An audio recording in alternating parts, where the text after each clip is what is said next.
All right. Well, welcome to Just the Guy's Opinion. I'm Pranav, and I'm joined by my dear friend Edmond. Thank you for inviting me to your.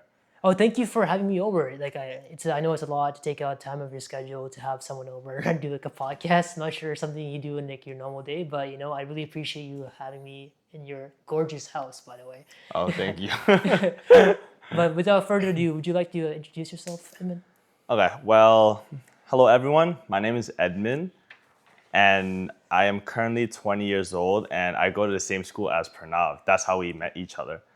And I went to Richmond Green Secondary School for high school, and yeah, eventually made the decision to go to Scarborough U of T. And Yeah, yeah, that's pretty a much here now. pretty solid introduction. Nothing much. I'm not asking like, oh, I was born here and I came here. Just short and sweet. But yeah, appreciate that. So yeah, Edmund. Let's talk about when I first met you. So I actually Yeah. first saw you, even though we're in the same faculty. Like we're in both Yeah. BBA, right? Yeah. Like your program is BBA Business Management. yes, and I'm BBA and BSc. I'm a double degree. Yeah, double degree. But we do share the business classes together. So obviously in first year we had like MGO2, which is micro 1, micro 2, marketing, Yeah. right? We had the HR course, communications. Yeah. Even though we had different like lectures time, the first time I saw you, and it was with Ryan, and I assume because Yeah. you guys knew each other before UTSC, right? Yeah. Yeah. Yeah. And then I saw you and Ryan in JP's MGO2 micro 1 lecture. Yes. In the first 2 weeks I saw you. Yeah. And one of the things I picked up about you guys, like you were starting to build your friend group there. You had Alexi, you had Yeah, Caitlin, Alexi, and you had Caitlin. a couple other people. And Yeah. you guys used to be at the back row, and you guys like had a lot of fun.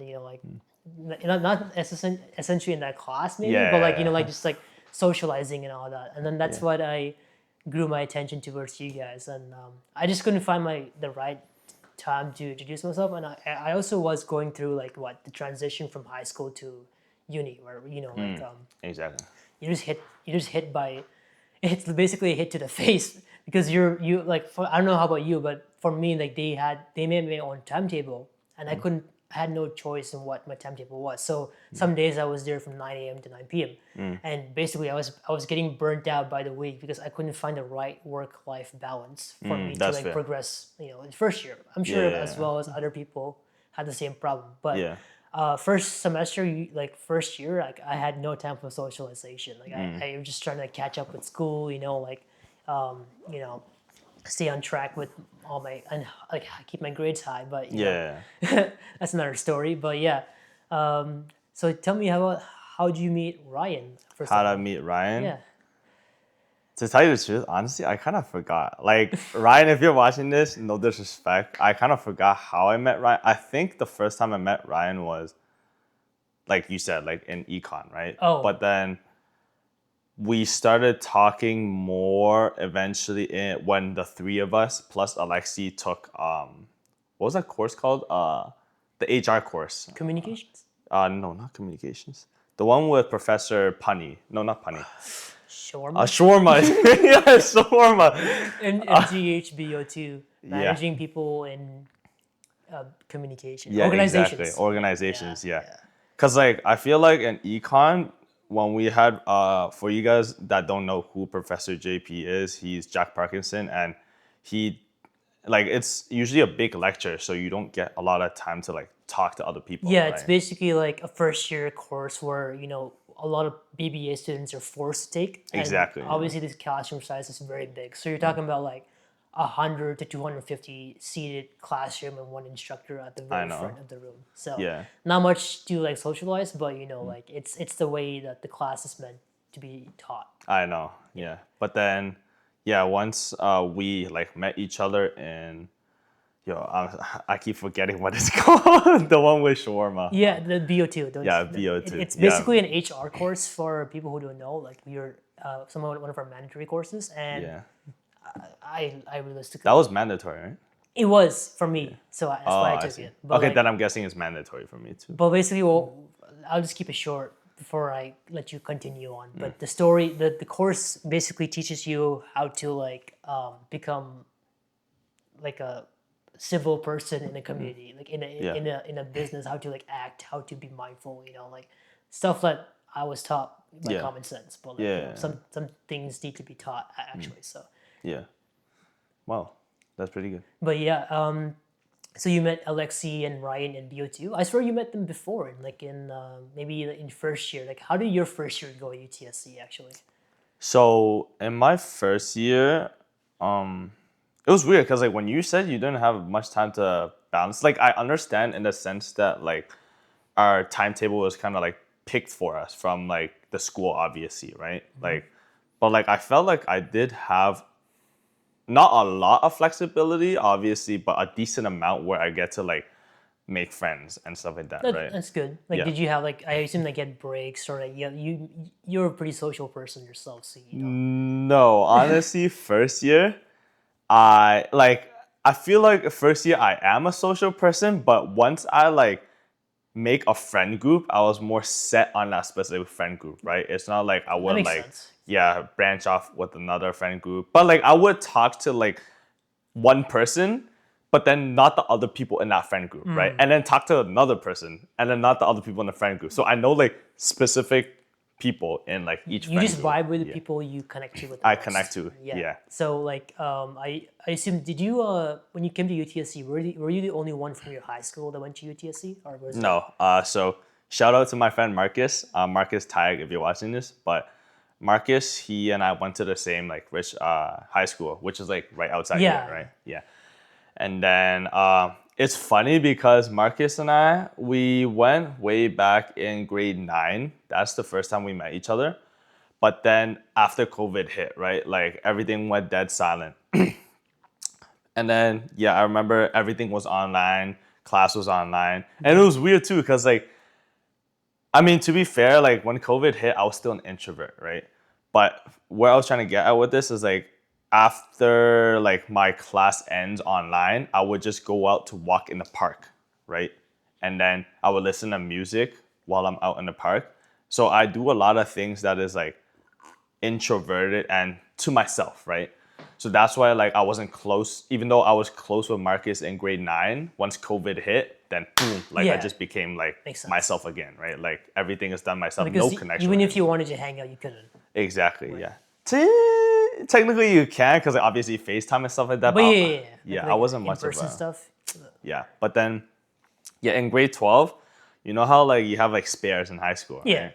So then I used that time during the spare to basically connect with a lot of people, right? I basically connected with everyone in my grade. And then once I like I finally had the time to talk to Marcus. I'm like, oh, like what school are you going to? He's like, Scarborough U of T. I'm like, no, wait, am I allowed to swear? Yeah, no. Yeah. People swear. Okay. Uh, he's like, yourself. no shot. And then I was like, wait, are you dead ass? Like, are you actually seriously going to Scarborough U of T? And he's like, yeah. Like he showed me like the, what is it called? OUAC, right? Like the platform. And then it shows like UTSC, BBA, like same program. And then it was like enrolled, right? And then, is it enrolled? You just accept the offer. Yeah, accept the offer. And then I was like, yeah, I was so happy because like him and I are the only people. Actually, his girlfriend, Janine, actually goes to Scarborough U of T too, but she's in a different program, Okay. right? So, Janine, if you're watching this, shout out to you too. But at least you went into U of T knowing someone, That Yeah, makes- I felt comfortable, yeah. And it was nice because once we got into like Scarborough U of T for first year, Marcus and I, we had a lot of courses together. I don't remember specific courses, but the one I remember really Wow. was remember, do you know Professor Dega, right? Accounting professor? Yeah, accounting. Like she's like really old. I've heard of her. I haven't had her. Oh, you For haven't my for accounting one, I had Yeah, forgot her name, but she's a very young white person, instructor. I see. I don't know. But she was. I think Kaylin was in my class for that. Kaylin was in your class. Yeah. I But see. for accounting two, I had the guy with the bad handwriting. I forgot his name. The guy with the bad You know his name? He's very guy with the bad handwriting. Honestly, I don't even know. I should start remembering my professors' names. To be fair. Wait, so you just call him professor? No. I called him by his name, but like people, he was well known for his Yeah. horrible handwriting because like I see. he just like do you know any accounting professors? Other than Professor Dega, It's a guy. guy, I think, is he Asian? Yeah. I think I know who you're talking about. Like, it's at the top of my head. I just can't think of his name. Professor, not Vin Kwan. Vin Kwan is data management. Fang Quan. It's something like Quan Fun. Quan Fun, yes, exactly. Yeah, Quan that Fun. way you Yeah, know. yeah, yeah. Professor Quan Fun Quan for Fun, accounting yeah. too. Yeah. He teaches good. He has good slides, but like whenever he does the questions, it's literally like watching a third grader like try to practice handwriting. Oh, wow. It's so bad. Like did you have Quan Fun for accounting too? I never had. I'd heard of Quan Fun because I think Ryan told me, right? Like, Ryan told me he took accounting like last year, previous years too. So that's what. And Marcus, my friend, he's specializing in accounting. So I think he took a lot of accounting courses too. Yeah. So he's mentioned Quan Fun a lot too. Yeah, but like Quan Fun, he's a very good professor, but not very good at handwriting. But Yeah. Hopefully you're not watching that. besides the fact, I'm like similar to you. Like in high school, well, my high school was kind of different. I was in STEM program. I went to that's pretty George cool. Vanier Secondary School, and Yeah. they have a STEM program. And basically, like program aside, like obviously you have a harder the way the program operated was that in grade 9 you're taking grade 10 math. Oh yeah, I heard Taking about grade that. 10 computer science, grade 10 like 1 year above. And by the time you reach grade 12, you're doing AP Chem, AP Math, and all that stuff. But see. basically, we had in grade 12 we had the general stream, which is like the regular grade 12 students, and we had the STEM students. So since the STEM students have their own STEM classes, you're basically stuck with your own cohort for every single class. So for Really? each class, you have the same classmates. So, Wow. and all your timetables are identical, or like Yeah. you have like one version and another version. Like maybe chemistry is in the morning, the first period for the first cohort, Yeah. or the second cohort chemistry is in the second period. You know, but like, so basically, I knew everyone in my high school Yeah. class or grade basically because like for the STEM students specifically because I had the same classes as them all 4 years. So obviously I met some people I've stuck along with. Like I had close friends. That's where my friend group started. But Yeah. in my close friend group from high school, Is it the Western friend group? yes and no. One guy from there, Mega, he goes to Western. But like in my close friend group, there's like right now like 6 to 8 people, 6 to 8 and people, yeah. I'm the only one in that friend group that went to U of T Scarborough. Ah. I see. So I was essentially when I came to Scarborough, I was essentially like by myself. But I knew someone in our STEM program. Like I was kind of friends with. I knew him, and his name is Bill. By the way, he's in Bill. computer science at U of T Scarborough. But he's a good friend of mine, and we're not as close as I am with my other friends. But I knew him, and I've been with the same classes, and I grew up like, alongside him from grade 9 to grade 12. So I had a good idea of who he is, and he's a very humble guy. Keeps stuff to himself, like just goes along with the flow. But he's a very smart guy, and he also went to U of T Scarborough, and then that's the only guy I knew. So like basically, I just first couple of weeks, I just like in my free time, I would just hang out with him and his friends. Wait, so you said he went to, meaning like, does he still go? Or- He goes to U of T Scarborough. Oh, he's still at U of T Scarborough. Yeah, he's been with U of T since the same as Same as us. 2023, right? So, but he's not necessarily in my own stream. Like that's why in my first year, most of my friends were in comp sci because they were friends with Bill, and I got close with Bill's friends because I only knew Bill at U of T, and also like another factor was I had to take like some of the courses me and Bill had were the same first year courses because I was in like statistics, right? Yeah. So I had to take like Calc 1, Calc 2 for mathematical science, Yeah.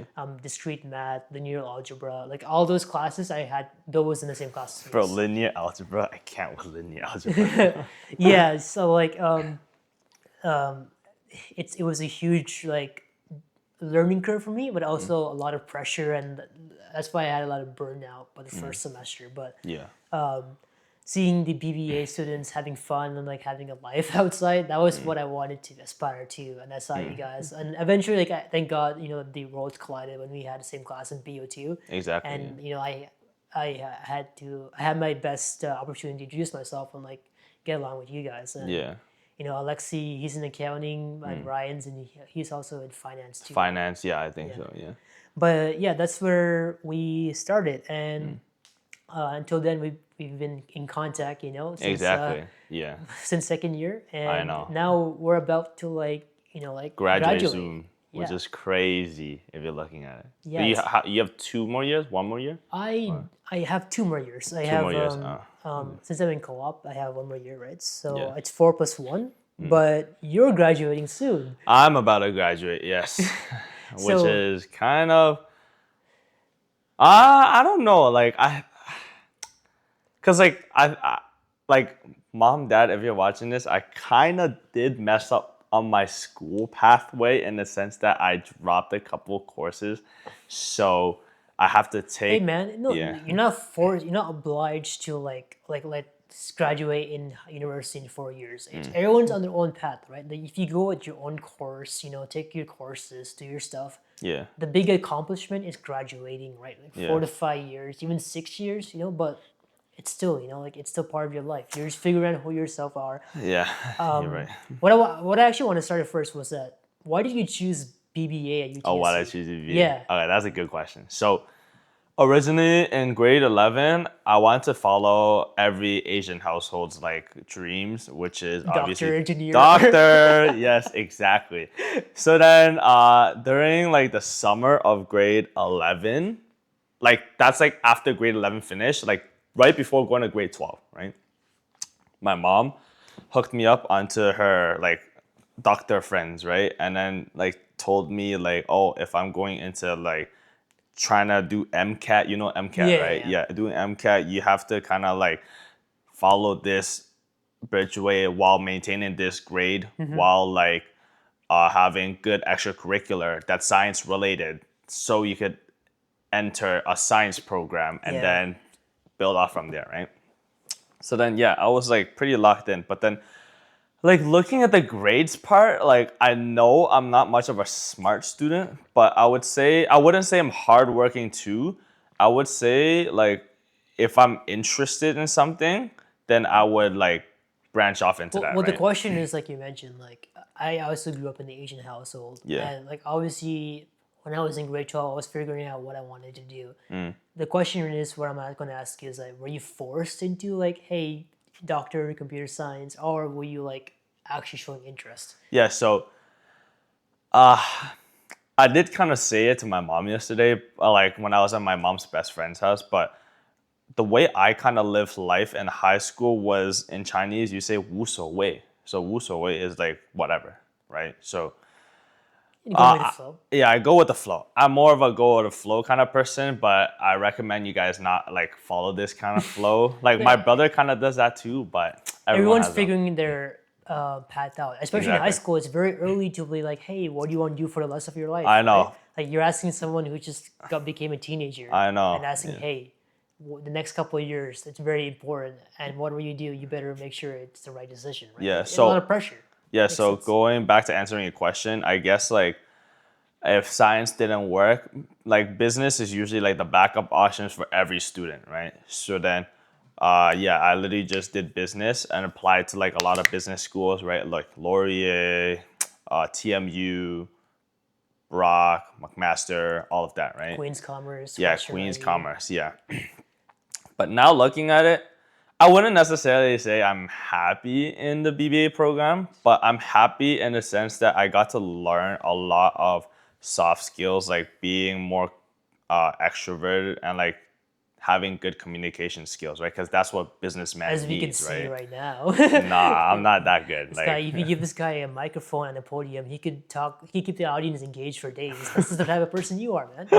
thank you. But yeah, like I didn't really learn a lot of technical skills, right? From like accounting and stuff like that. Technically, accounting, I did learn a lot. It is interesting because I actually didn't do that bad in accounting. It's finance that freaking flips me off, which is it is interesting. Don't get me wrong, but it's just like at one point, like you just like I don't know. I just have a giving up mindset. I'm never committed to something, right? So I kind of get what you mean. Like you have some courses that you do good at, and then there's some courses that you do pretty shit at, and then Yeah. like why can I do good in this course? I'm having Yeah. the same like study habits and all that. It just Exactly. like comes to the end of the day, like you're just not like you it's not your cup of tea. yeah, you know? exactly. Yeah. Like, So like you're not like expected to be the best of the best in marketing and accounting and finance and HR, right? Like, exactly. like when you graduate and get a job, your job is going to be one of those fields, not all of them, exactly. right?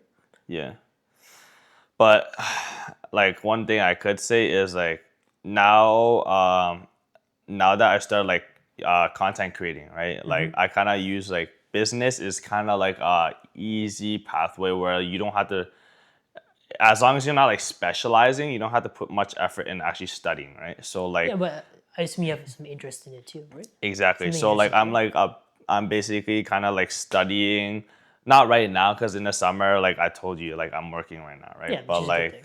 yeah, like once school starts again, I didn't tell you what courses I'm taking, but I'll tell you right now. Basically, I'm taking a lot of HR courses and a couple of marketing courses because they're like decently easy. Marketing is going to be a bit hard to get good grades because it's like subjective, right? Yes, yeah. It's not, the concepts aren't hard.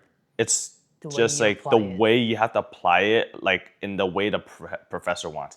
And it is so annoying because like I remember in my like first year of marketing, like I thought I did good. Like I knew all the concepts too, but like I got a 50. I don't even remember. Like low. I was like actually edging, which was like pissing me off too. But Yeah, for Yes, me, whatever. like I'm not really good with theory subjects. So if you give me like a textbook and expect me to memorize all the key concepts and words, good luck, man. Yeah, I When I know. come to the exam, like if I have no cheat sheet, man, Ah. I can try my best, But like I'm more better with like stuff that there's a formula. I You have to know. like plug in the numbers, get the answer, and there's like like a steps like process to follow, Process. right? Yeah, no, I But get for what you're like saying. marketing or like even like the theory side of like economics, like Yeah. where there's no like set process, you have to like go along the path. I'm not like I'm gonna admit it, I'm not the best at that, but Yeah. like that's something that I have learned over the years, what I'm good at, what I'm not, and thankfully that I can pick my own courses and pick the ones I'm interested in, right? Obviously, right? So Yeah. I kind of get what you mean. Like marketing is it did seem easy, like from a standpoint, I know from a standpoint. I know. Yeah. But but then it just comes to your face. yeah, it comes It's to not your fault. At the end of the day, yeah. you're just figuring out what you're good at, what you're not at. Yeah, I know. So then where I was trying to get at with this is uh like what's it called again on Acorn? Degree Explorer, right? Yes. Yeah, Degree Explorer. So with the Degree Explorer, I pretty much like since I don't have to specialize, I just have to like fulfill like they have like, oh, you have to complete like 4 C-level courses and then complete 2 D-level Yeah, yeah, courses, yeah. right? I've already done all of it. So I'm literally just taking electives at this point, right? Yeah, I mean, Yeah. and also like like, you just want to figure out. Like I assume like right now you're still like trying to figure out what courses fits you the best, right? Exactly, yeah. Like as a BBA stream, like there's so many like fields, right? Yeah. Like you've seen in the IC, there's like HR, there's like risk management, Exactly. there's finance, there's marketing, there's accounting, right? The first part of that question is that what courses are you good at? The second part is what courses are you interested in, Yeah. So then right? Because most of the times those two don't align. align, yeah, right? that's the thing. Yeah. So then that's why like this coming semester, a couple of HR, a couple of marketing.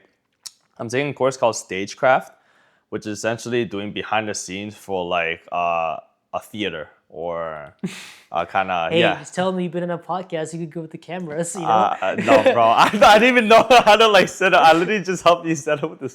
I'm sure you picked a lot of stuff I told you when I was setting up, But, Yeah, I picked a little. But the theater course sounds cool, man. Yeah, it is pretty cool. It's just annoying because like it's one of those courses where like it requires you to go for Monday and Wednesday for 2 hours, right? So I can't like pick one. I have to do both Monday and Wednesday, like 9 to 11, 9 to 11, Yeah. right? So that's the only slot, but it's whatever. I just have to build my courses around that, right?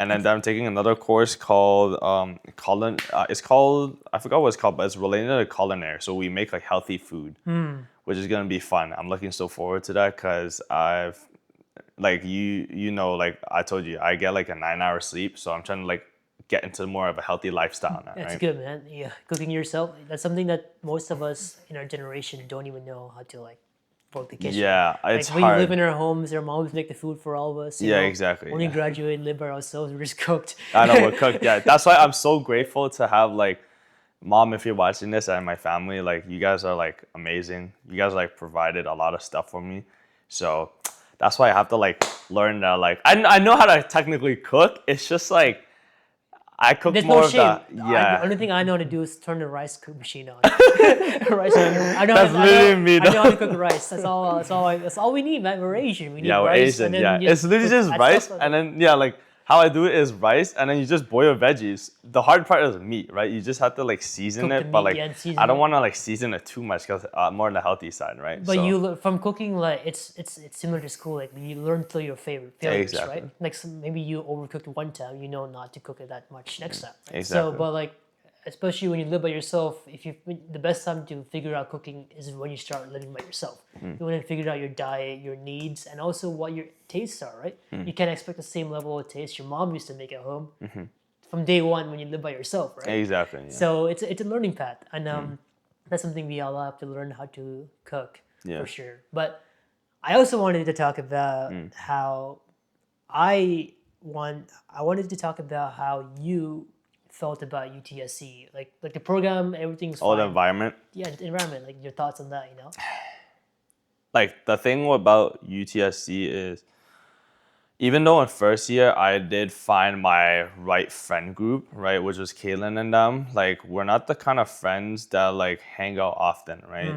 So because of that, like during my spare time, like I literally like do a lot of things myself. And it was annoying too because I was a volleyball coach, right? And for you athletes watching out there, you guys are all amazing. But Don't it's worry, just we'll get to the volleyball. yeah, That's coming exactly. soon. Yeah, but it's just like it's so time consuming. Like every week, I had to spend 3 or 4 times like practice, right? And each practice is 2 hours, so that's about like minimum 6 to 8 hours of time. Like after school, I just go straight to practice, right? And it's not just that. We have like house league programs and like volleyball programs too that I help out with. So that's extra like 3 hours of the week. So then that's total of like about 12 hours a week I spent on volleyball just for coaching, right? And yeah, it literally took my whole entire first year. So that's why second year, I was planning to stop coaching, but then I did push through one more year just because like I was coaching more of the athletes I felt like, You're vibing with. yeah, I vibed with, right? Like I know them really well, and I know like that if I coach them, there would be amazing like connection and stuff like that, right? Yeah. But then third year, I'm really grateful I stopped because like once I stopped coaching, like I didn't really, I had so much free time, right? So then during the free time, like I would actually use that free time to explore more around the campus, right? Going back to your question, like how UTSC was the experience. Just your experience, your thoughts, yeah. Yeah, like I so basically how, if you guys don't know, UTSC is kind of split with is it Military Trail or something? Yeah, Military Trail. It kind of splits the campus in half. So on one side you have like the main campus where it's just the science people, H and stuff like that. Science, comp sci. Yeah, comp sci, everything. And then on the other side of Military Trail, it's just business people, which is us, And math. right? And math, yeah. And then thankfully we have a new building, which is The health building's coming soon. there's a health building coming soon? The one that they're building where the old parking lot used to be next to Pan Am. That new building they're building. Oh, wait, that one's almost done? Yeah, it's opening this September. It's they're having a health program. Yo, I'm so A happy health then. faculty. I'm not sure we do have one right now. I'm looking forward to studying there because it looks like a fun place It's to so study. close, and the to like add on to your thing, U of T for me, like, was it the experience I was looking for? No. Let me explain. U of T Scarborough is not your ideal, like, you live on campus, experience social life, campus stuff, and stay there all Exactly. your 4 years. U of T Yeah. Scarborough is the best picture of a commuter school. In other Exactly. words, right? Yeah. So Yeah. like Edmond mentioned, we have a lot of yeah, one thing that it would take into consideration is Yeah. transport, getting Yeah. to campus on time, Yeah. getting to school on time. Finishing your classes. By the time your classes are over, Mm. unless you have some reason to stay there, you end up going home. You have to like think about, oh, when should I start going home? When should I like get food along the way or something like that? So Yeah. like, especially for first year when you have a long schedule, like it just adds on to your burnt outness and tiredness. I know. The fact that you have to commute, like I think the commutes for you like was like About 20, 30 minutes, no traffic. yeah, Yeah. like you drove in first year too. Yeah, I drove all 3 years. You're Yeah. lucky, man. First year for me, I used to get dropped off, and then when I come home, I take the bus, and that's like a Yeah. 2-hour bus ride. Bro, I feel bad. If we knew each other, I could have like actually dropped you off because like your house is technically on the way to my It's house. all right, man. But like it's part of the experience. Experience, And I exactly, learned yeah. that like if I wanted to survive the next years, I got to start driving to school because like even though like it's a commuter school, Yeah. the location itself, it's all right. Like from where I live, like we're in Markham, Richmond Hill, right? So it takes you have to take like if you want to commute there, you have to take like a bus. There's no direct subway route. You have to take like 2-3 buses. So Yeah, take, exactly. with our big with our good TDC, they're not really that great, but like it takes like an hour or two. But if you drive there, like it was day and night. It's 20 minutes just to get to campus, I know. right? Yeah. And like the only other part about driving to campus is finding a place to park. I know. Without getting ripped off for for U of T Scarborough. I don't know why they charge us like they charge 1,800 just to park for two semesters, just yeah. eight months in a row. Wow, it went to 1800. Yeah, it's 1,800 now, man. Damn. First year, I remember I thought it was around 1K, I think. 1K or 1.2K at least. Yeah, but Inflation. it's just a money grab, man. Yeah. That's one thing I hated about going to UTC was to commute there. But then obviously I had some classes. But when I finish my classes, I just want to go home. Yeah, go call it. home. Yeah, exactly. I want to stay much longer. Like, Yeah, although I do have to say one thing I love about UTSC is we have Pan Am.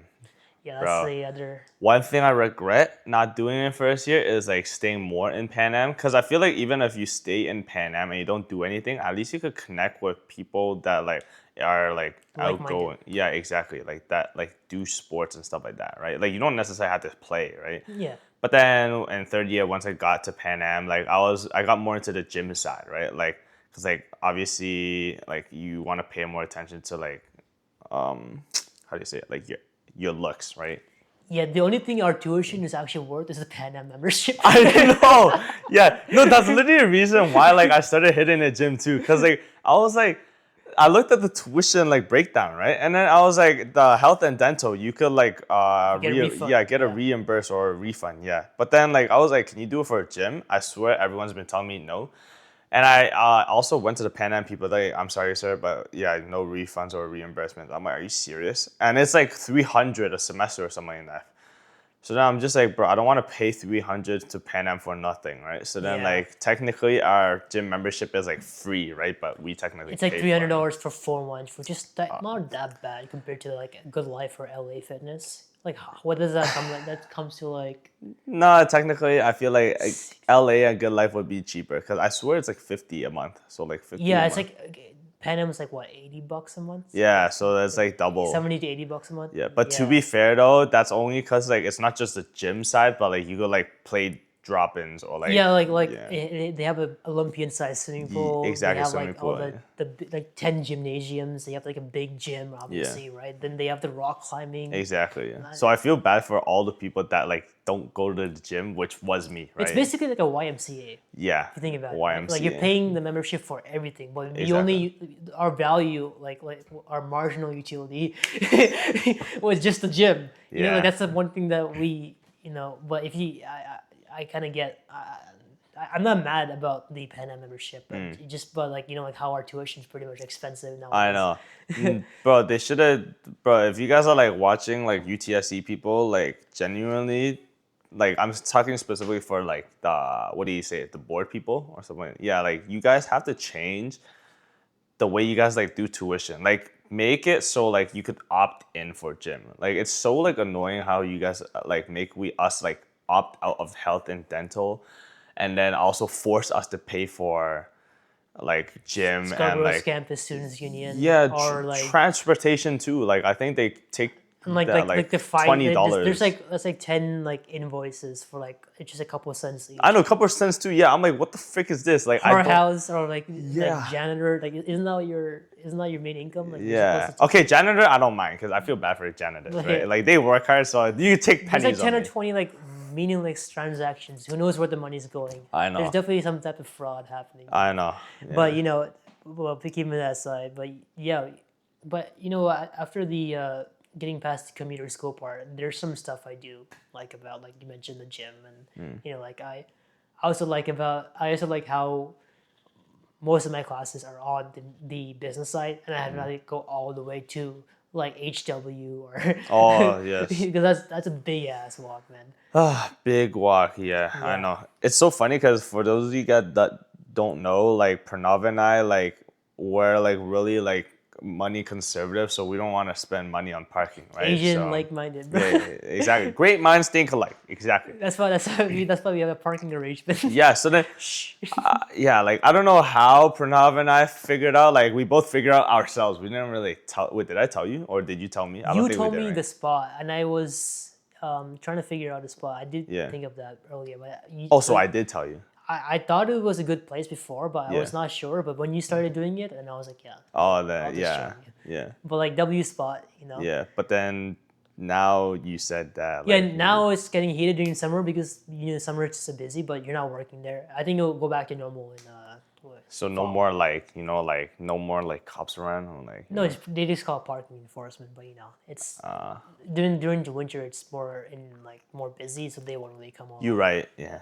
you're right. It's just in the summer it's more slow, and they're like they have nothing else to do. Nothing so- else. Yeah, just yeah. But like yeah, keeping the parking aside, I wanted to talk about your main interest. What's the first thing I saw about your let's say when I think of Edmond. Like hobbies or like. No, like the first thing when obviously I know you better now. But like when I think about Edmond, I think about volleyball, and I want to Yeah. talk about how you started getting into volleyball. Oh, how I And started into getting into progression. volleyball? Like start from the beginning. Like what got you Okay. into volleyball? That's a really good question and a long story. So We have all the time, man. basically, I have this really close friend, Robert Fu. Robert Fu, if you're watching this, shout out to you. Robert Fu and I were really close childhood best friends, right? We known each other since like when we were like 6, and that's because like our parents like met each other. I don't know how they met each other. I think my mom said they met each other at a restaurant, Oh. and then since then they like got WeChat connected and stuff like that. Yeah, so So I not remember- the same like kindergarten or preschool. Exactly, not the same school and stuff like that. So then I went to his house one time, and then yeah, we just started like connecting from there. And then yeah, Robert, he was always like Robert and I were like Naruto and Sasuke, right? Like I'm being so serious. Like I'm literally like Naruto and he's Sasuke because like Sasuke, like have you watched the anime? Yeah. Yeah, like I Sasuke. watched like the first couple episodes. Yeah, first couple. But like, do you know like the whole story? Like, Kinda. Yeah, kinda. So like, obviously Naruto is looking up to Sasuke when he was younger because Sasuke was always like improving at a much faster rate, while Naruto was like improving but not much, right? So, Robert started playing volleyball. I don't know at what age, but at one point, like he did get. I think he got like his team got number 1 in Canada. So they were literally, I know, they were like cracked. I was like, what the flip? But like my mom told me about it, right?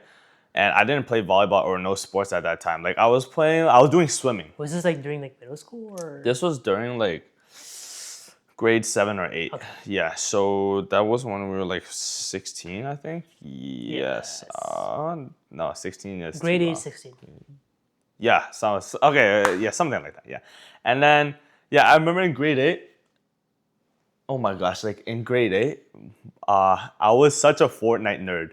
Like I would actually play Yeah, that was prime Fortnite. That was prime Fortnite too. Yeah, so like technically, sense. yeah, like I would watch a lot of like I'm sure you heard Ali of A. Booga, Ali A. Oh my Tfue. gosh, Tfue, I love you so much. Yeah, Clicks, you know Clicks, right? Everyone. I would just watch them often, and then I aspired to be like them. I actually had a dream of becoming a Fortnite pro, right? Streamer. Yeah, not a streamer, but like more of a Fortnite pro. Okay. Technically a streamer. Yeah, you're right. Yeah, but like yeah, like my dreams got shattered because like obviously I played on PlayStation, right? So PlayStation plus our Wi-Fi network wasn't good. So then yeah, since then like I kind of had nothing to do. So I had my mom was also like since Robert Fu won first in Canada, she's like, yo, look at what your friend has achieved, and while you're playing Fortnite, what the fuck are you doing? Like, genuinely, what are you doing with your life?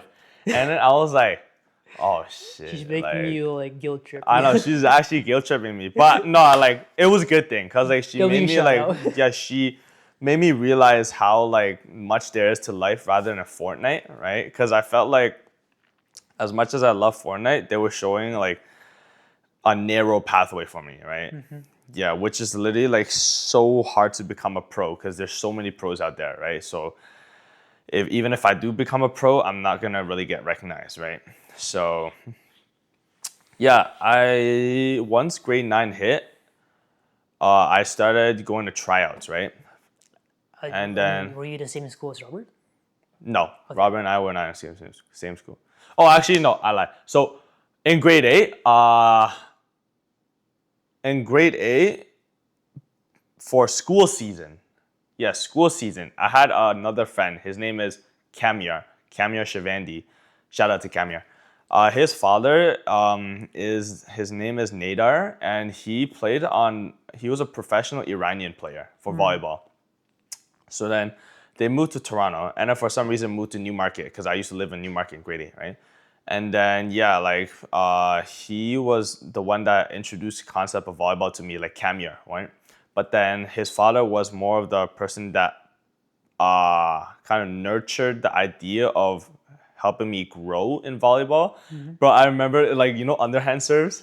Yeah, I was like underhand demon. Like I would literally like serve so like flat with the net, and then like It just goes over. yeah, it just goes over. And then the coach, he's just like Cameron's dad, right? He's like, I like that. Like he's like volleyball. There's so many concepts, but just because of the serve, he's like, you have a lot of potential. I was like literally being gaslighted because I swear I was like not that good, but like because I had a lot of lowlights, but like at the end of the day, there were a couple of highlights, right? That's something you were good at, man. Except for Fortnite at that time. Yeah, exactly. That's yeah. something that's good. So, Yeah. So then basically ever since then, like there was a volleyball club in Newmarket, but it's just like not that big because usually Newmarket is more like a white people town. So like they're just like hockey people, right? Makes sense. Yeah, so I didn't want to play hockey. I did play basketball, but I suck at basketball. So I'm like, what option do I have other than volleyball? So then that's when I like after moving back from Newmarket at the end of grade 8, beginning of grade 9, we moved back to Richmond Hill. We did tryouts, right? Signed up to a lot of clubs like Venom, Reach, which is all within the Richmond Hill, Markham area. We didn't want to go too far, right? And then yeah, I made it to Reach, and then yeah, ever since my first year, I did really good. I wouldn't say I did the Wait, best. so to pause, Yeah. in order to like establish like the competitiveness, like Yeah. for at the bottom you have your high school like volleyball team. Then the next level is reach the clubs. No, our high school. Just ignore the high school because our high school is so bad. yeah, so like that's the bottom level. So Yeah, that's what were bottom you level. in? You were in like a pro club, I guess. So Reach, my first year, everyone wasn't that good, right? Like even I wasn't that good, but I wouldn't say I'm a leader, but I was more of an outstanding player because I had the most vert, right? What is reach though? Reach is basically a regular volleyball club where like people, it's like after school, like after high school or after elementary school, people you use the extracurricular time to play in a club. And I then in this club, you could compete against other clubs from Ottawa, from Hamilton, literally from anywhere. From like, Makes sense. yeah, like Yeah. Sudbury, which is like 4 hours up north. So it's like right? more professional than like high school league. Exactly, Okay, yeah, more makes sense. professional than high school. Because high school, technically, it is professional because you have OFSA, right? Right, OFSA, it's really competitive. But like, Just getting to Alsa is a different story. yeah, getting OFSA is a different story. But what I was trying to get at is like, first year, we were all right. We didn't do the best, but we didn't do the worst. We were more like the middle kind of people. Then second year, COVID hit. So then when COVID hit, Grade 9. yeah, that was grade 9. Second Yeah, semester. Yeah.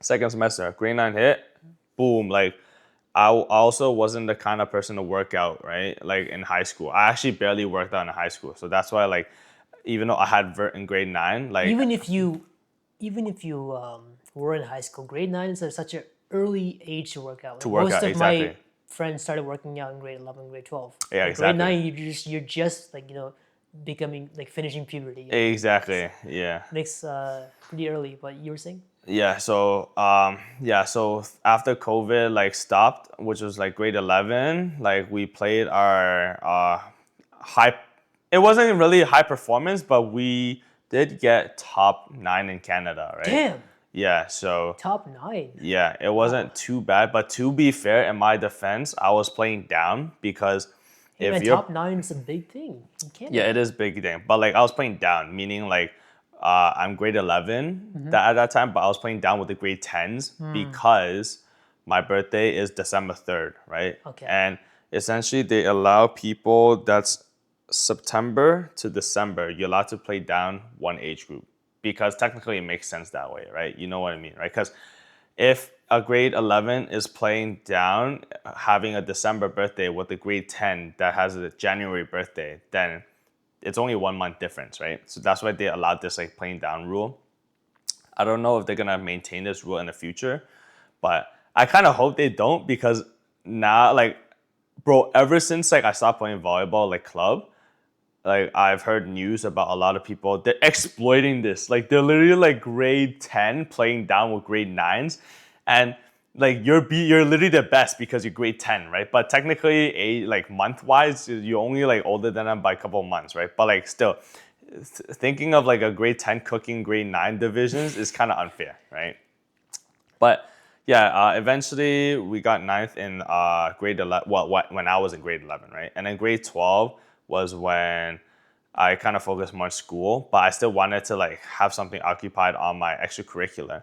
So then I played volleyball for 1 more year with a coach that I'm really close with. His name is Coach Larry. And then Coach Larry, he's been more of a father figure to me. So like he's always been there to like cheer me up and stuff like that. Shout out Larry. Yeah, shout out Larry. Larry Bird.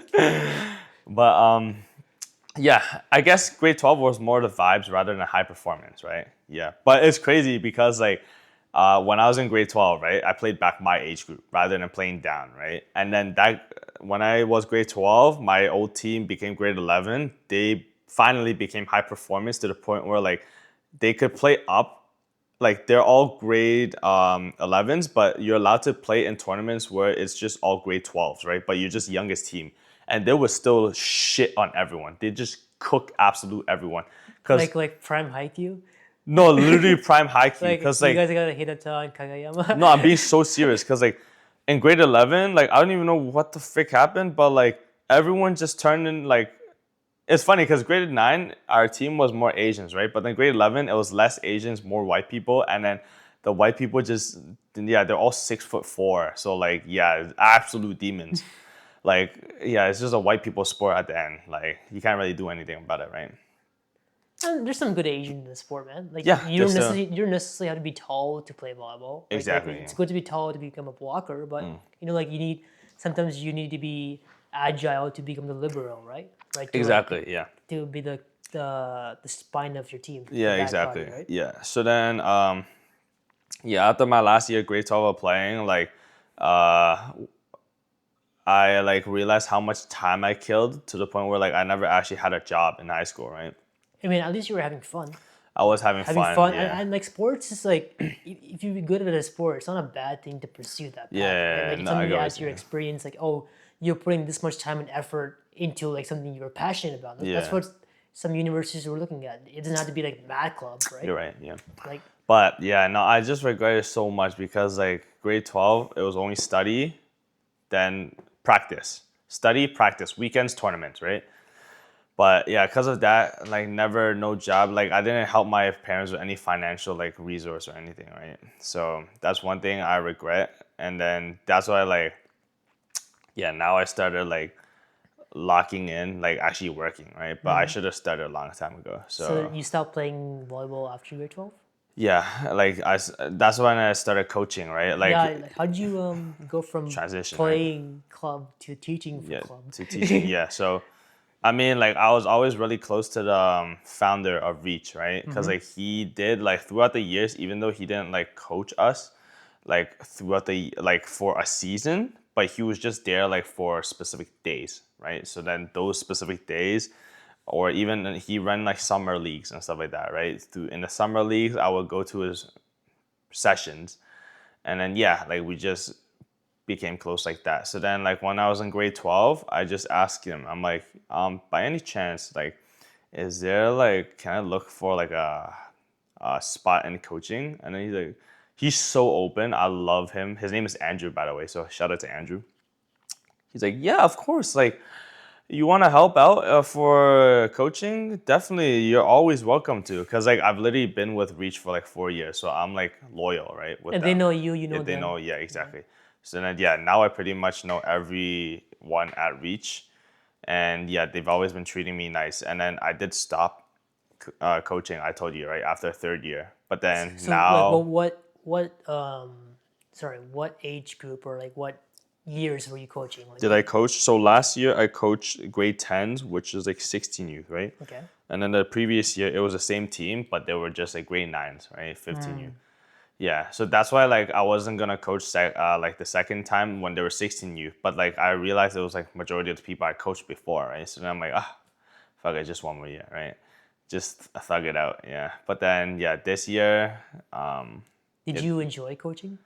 I did. There were a lot of amazing memories I had, but it's just every time I get home, I'm so exhausted. Like I don't have any time to do anything, right? No, I So get what you mean. What were some iconic memories from coaching? iconic. That's a good question. So there was this one time we, uh, so for 16U girls, it was Andrew and I, the founder of the club, and we were both coaching a team. He was the head coach, I was the assistant coach.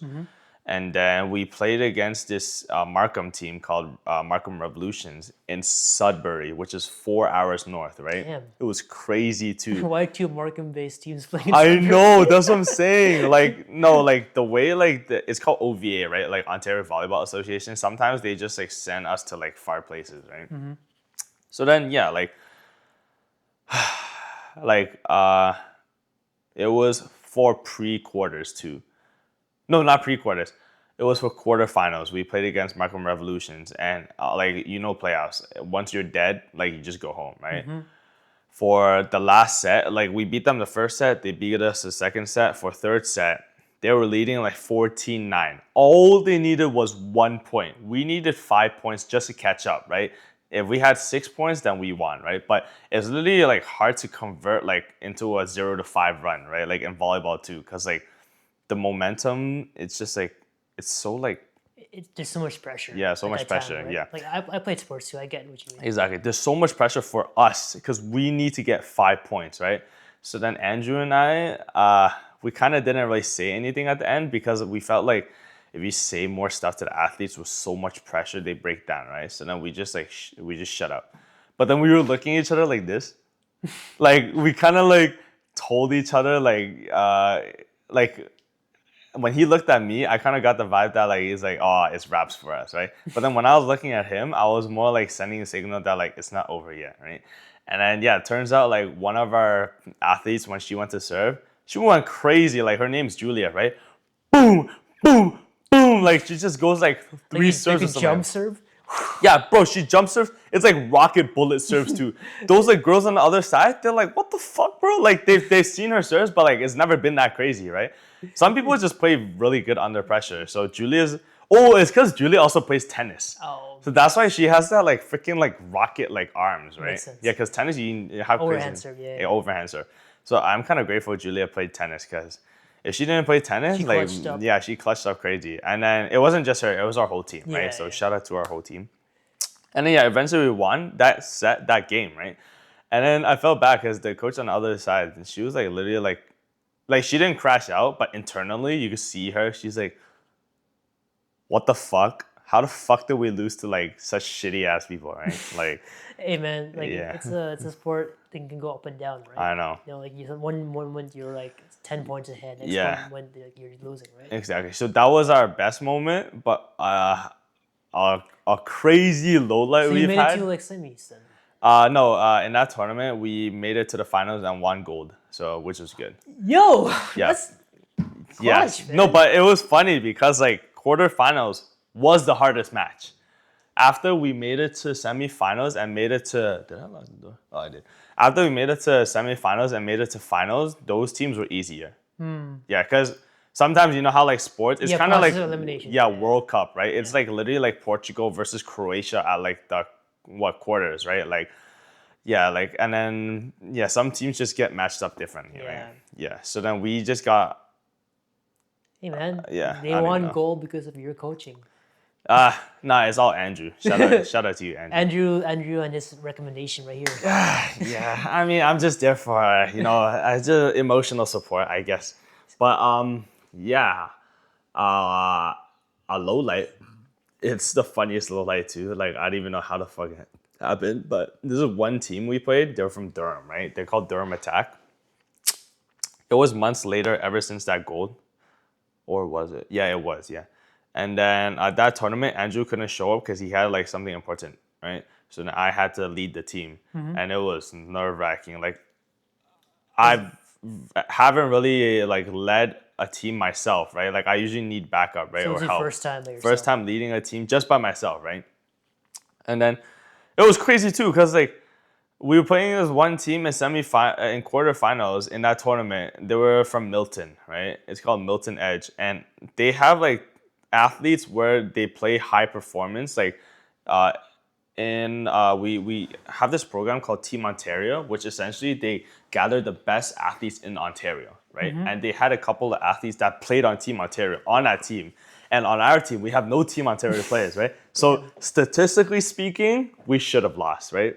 But our team, our girls, just had this crazy drive where like sometimes when we play against good teams, we just play really well, right? So, bro, I didn't even know how at the end we beat them. Like I was like literally shocked, and then the coach was so like surprised too. He's like, bro, I literally lost to a team where like I have a freaking teenager leading a bunch of like girls too, right? How the fuck did I lose to them, right? And like my team's pretty stacked too, Hey, and man, I was surprised too. Like I was like, how the fuck? It's just a team chemistry, man. The coach was I don't know, team confident. chemistry. Team is confident. I know. So then, yeah, like when we made it to semifinals, that's when we played Durham what am I saying? Durham team. I was talking about, right? And So then it's we like- literally smoked them the first set. First set we smoked them. Second set we're smoking them. I swear we had like 24 points, and volleyball's up to 25, right? We needed 1 point. They had about 12 points, so they needed 12 points to catch up. I had all my timeouts. I could sub out any players I want, and guess what happened? They beat you? It's a good reverse. They beat us that set, which I genuinely do not know how that happened. But it was so funny because the parents, right? Our parents were watching too. And they were literally having a heart attack. They're like, bro, like they didn't even blame me because at that point, like, what could I do? Because like I literally used both my timeouts, right? I subbed in as many players as I can. Like I kind of did sub in the like players in and out because like we were leading, we just needed 1 point, right? So I could play with the roster, right? Like I just literally like sub in and out. But then like once I realized like they were catching up, I put the like better players back on and we still lost. And I'm like, oh shit, like bro. It's alright, man. Yeah, it's all right. And then it was crazy because third set, the Durham team, those girls had a crazy drive to shit on us, right? Like beat us. And then yeah, they pooped on us. And then yeah, our whole team was so unhappy. But like, I'm sure they appreciated the good competition. yeah, the competition was amazing because their coach was like, yo, you guys played really well. And I was like, oh, you guys played really well too. But like in my head, I was like, you guys are all right. Because like we were literally like pooping on them, right? But like we just crashed It's out. unlucky. Yeah. It's alright. Yeah, it's kind of unlucky. But yeah, it's funny because we played that same team and for provincials, right? And for provincials, that's like a couple months later, the last most important tournament of OVA. And then we played that same exact team. And then, yeah, they did beat us because like they've been steadily improving. Well, we've been steadily improving too, but some teams just improve faster, right? But yeah, that was our biggest low light. And then a couple months before was our biggest highlight, right? So, and then we did have a lot of like team chemistry going on. Like one thing I loved about that team was how like connected all the athletes were, right? Like I feel like people don't realize that like in sports, especially for volleyball, like you're not just playing with people for like I don't know, like people just play volleyball to play volleyball, right? But like there's much more meaning to It's a it. Like team it's like sport. team sport. Yeah, exactly. That's the word I'm looking. You're indirectly building your relationship and your communication, your Exactly. chemistry with other people, right? Exactly. You spend so much time on the court, you end up becoming really good friends Yeah. with the people you're on the court. Nah, yeah, for sure. So like that's the thing. Like that team, like we were called like stingrays, right? Like reach stingrays, and yeah, I loved like the vibe too, because stingrays. I feel like stingrays, like a lot of stingrays vibe with each other too. So like our team was kind of like that too.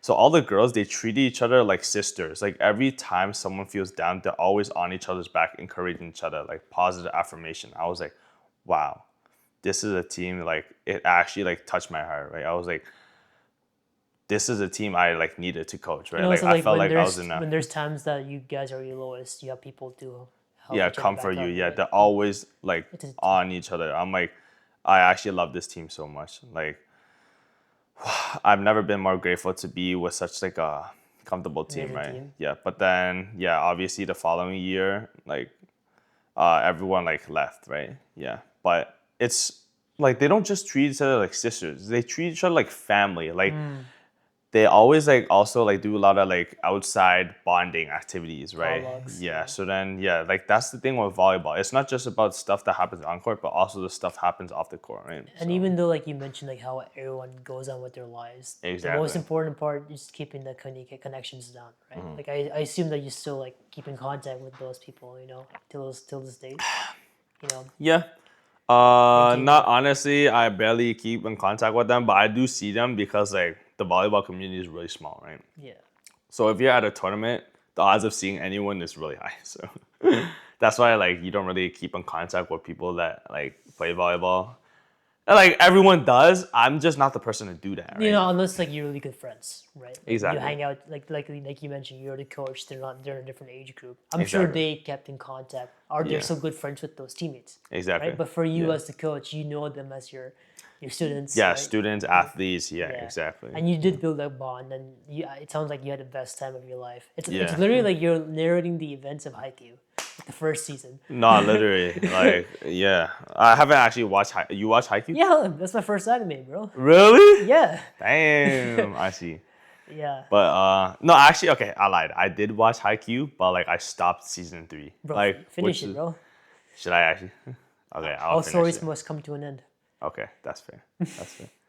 I also have to watch a movie. So Yeah, but no, I enjoyed your volleyball discussion, and yeah, we thank should you. probably take a quick break before we come back. Yeah. Okay.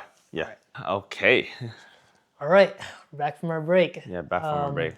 Very much needed break. You were talking about your volleyball, and I got too fascinated with your story, man. I know. Okay. Yeah. So, like, let's try to change subject and focus more on you. So, like, Oh, okay. yeah, like, where I think you told me before, but I don't think you were born here, right? No, I was not. Yeah, you were born in the States, if I remember right. Okay, No? I can. I can start from my childhood. Sure. Yeah, just like yeah, stuff from Yeah. So I was born in India, and India. Oh, South India, in a city called Chennai, and wait, Shanghai? no, no, Chennai. Chennai. Yeah, it's on the east coast of India. Oh, It's like the really east, right? yeah, but southeast. Southeast. Okay. Chennai. The Right? reason why I was born there, my mom, she's from Chennai, so Chennai, I was actually I was born in the home port, like some people they have who live out in the rural, like they don't go to the hospital, they did like a home birth. Oh, So I was born in the home of my home. mom's house. Damn. Yeah, and I was when I was about 2 months old, we moved to the States. Oh, Yeah. so I was right about the States part, just Yeah, not yeah. like you were born there. So yeah, my dad he had his company he was working for TCS. He had a client in the States called Xerox, I'm sure about the printing company, Xerox. What was it called? Xerox. Xerox. Yeah, they're a printing company. They make printers and They sound like a drug company. The Xerox. you're good, you're good. But his company wanted him to move to Rochester, New York, which is right across the border, Damn. like 3 hours from here in New York State. And we moved to there, and we lived there for 7 years. My sister was born there. Oh. She was born in 2010, Yeah. and we moved again back to India because my parents' work visa got expired, and it was 2012. So I was just finishing grade 2. Yeah. We moved back to India, and we stayed there for 2 years. And during those 2 years, they noticed that I was raised in the Western culture, so I was used Yeah. to their norms. So coming back here was kind of a clash, because I was now learning like 5 languages, and Yeah. I was like behind the classes, and I wasn't getting all the services I needed. So we moved back to the U.S. Not the U.S. We wanted to move back to the States, but my dad's company said that position is no longer available. But they can move us to Toronto, which is kind of Oh. in the same area, different country, but it's right in Yeah, the it's same area. close. Yeah. So we moved to Toronto in the hopes that we would get reassigned to the States, but we just been here ever since. Like 2015, we came here, and then it's now been like 11 years. Yeah, damn. Yeah. So 2015, that was when you were 10, 11. Sure. I was in grade 5. I just started grade 5 with Oh, I see. in an elementary school year. But yeah, we've been here since 2015, and I feel like I've been in North America most of my life, and like I'm more Westernized than I'm more Indian, to be fair. Yeah. But it kind of makes sense, So do you like it more in, I know like you said you've only been in like States not for long, but like do you like it in the States more or Toronto? I mean, I lived in the States for a third of my life, and like even though as a child, like I thought it was pretty sick, man. Like we lived in Webster, which is basically like a town outskirt of Rochester. It's like a town, like 20 to 50,000 people, but it was it was a very nice community. People knew each other. It's like a community where you can leave your doors unlocked, And Damn. yeah, very safe community. Neighbors are very nice. I see. Very less crime, no crime at all. Damn.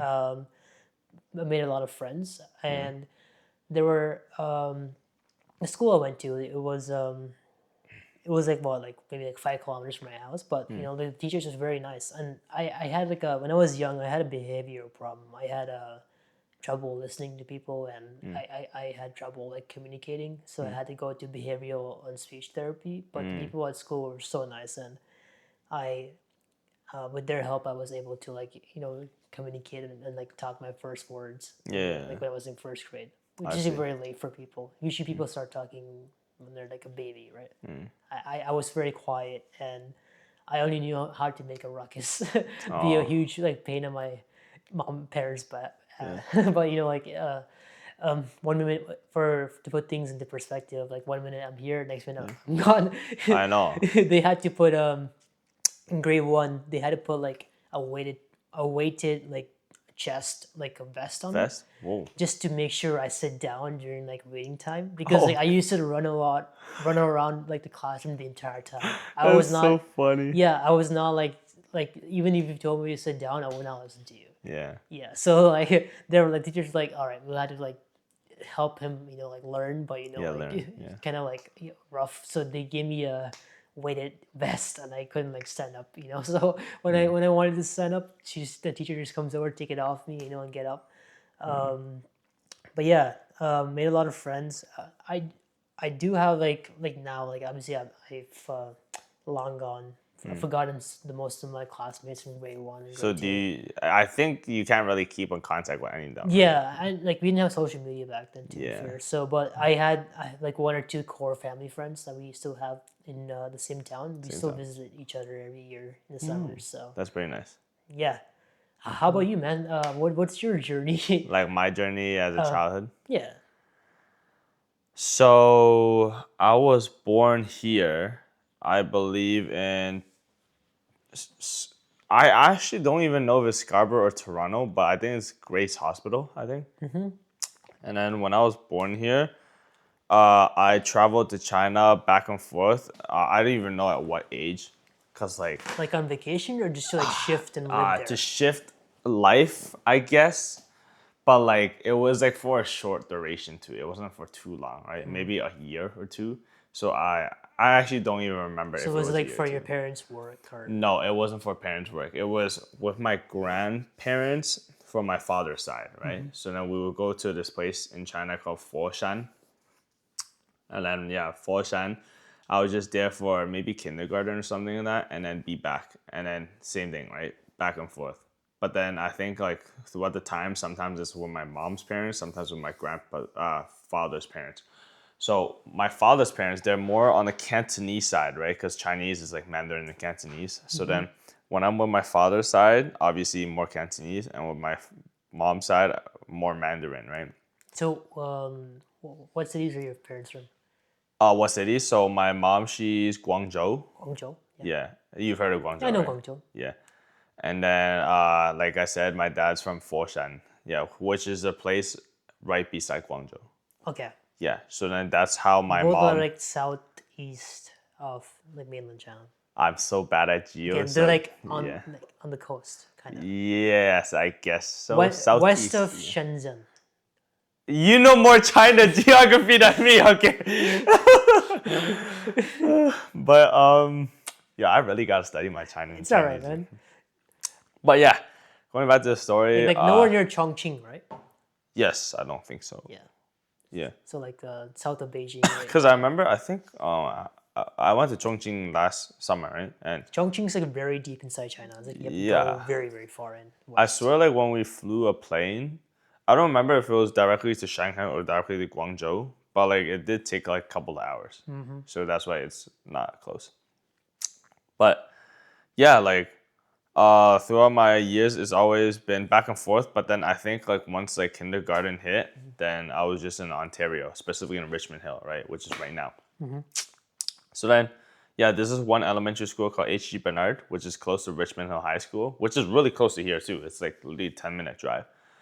And yeah, like I just was at that elementary school till grade 7. And then that's when we moved to Newmarket, right? And then that's how my volleyball journey started, right? And then and we lived in Newmarket for like an hour, no, not an hour, a year or two, and then moved back down to Richmond Hill. Yeah, so that's literally my whole childhood. Like nothing crazy had happened, because like I feel like Richmond Hill, like every kid's like story is so like bland, right? It's so boring. There's It's nothing not special. boring, man. Like you did a lot of fun stuff. So you and your brother, you're first generation, technically, right? Yeah, Yeah. yeah. And now, and your parents, like, they live here, they have jobs and stuff. But they've immigrated to Canada. That's how they started life Yes, here. I see, exactly. Yeah. I'm not sure about my dad. My dad has a cool life. Like he had a cool life, bro. I swear, like dad, like correct me if I'm wrong. I don't know if he was in Sweden or Switzerland. Is either or, right? I always mix them two up because like they're both like cool countries, right? But point is, like he worked at one of the country as like I swear he's like a 3 or 4 or 5-star hotel as like a chef, right? Damn. I know. So he's literally like Gordon Ramsay but Chinese. Does he have any Michelin stars? That's a good question. I'm gonna have to ask you. It's all right. Broken But cook, man. That's sick. I So know. you have two cooks in the house. I know 2 cooks in the house, exactly. But like my dad's more like like if it's like events going on, then he'll cook, right? Yeah. Because he barely has time. Because now like he's working at TD and he has a side job where he just like he honestly does anything. If you want him to renovate your house, he does it. If you want him to install the floor, he'll Oh, like install trades. trades, yeah. Honestly, So that's sick. that's why like he comes home really late around like well, he used to come home late around like midnight, but then now like he's starting to like listen to the family more and like understand priorities about like being with family, right? So that's Yeah. why like he's been coming home early around like 8 or 9.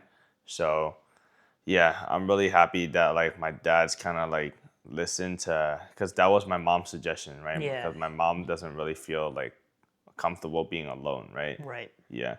So then, yeah, Dad, I'm like, if you're watching this, I'm really like grateful and happy that you kind of listen to my mom's suggestions.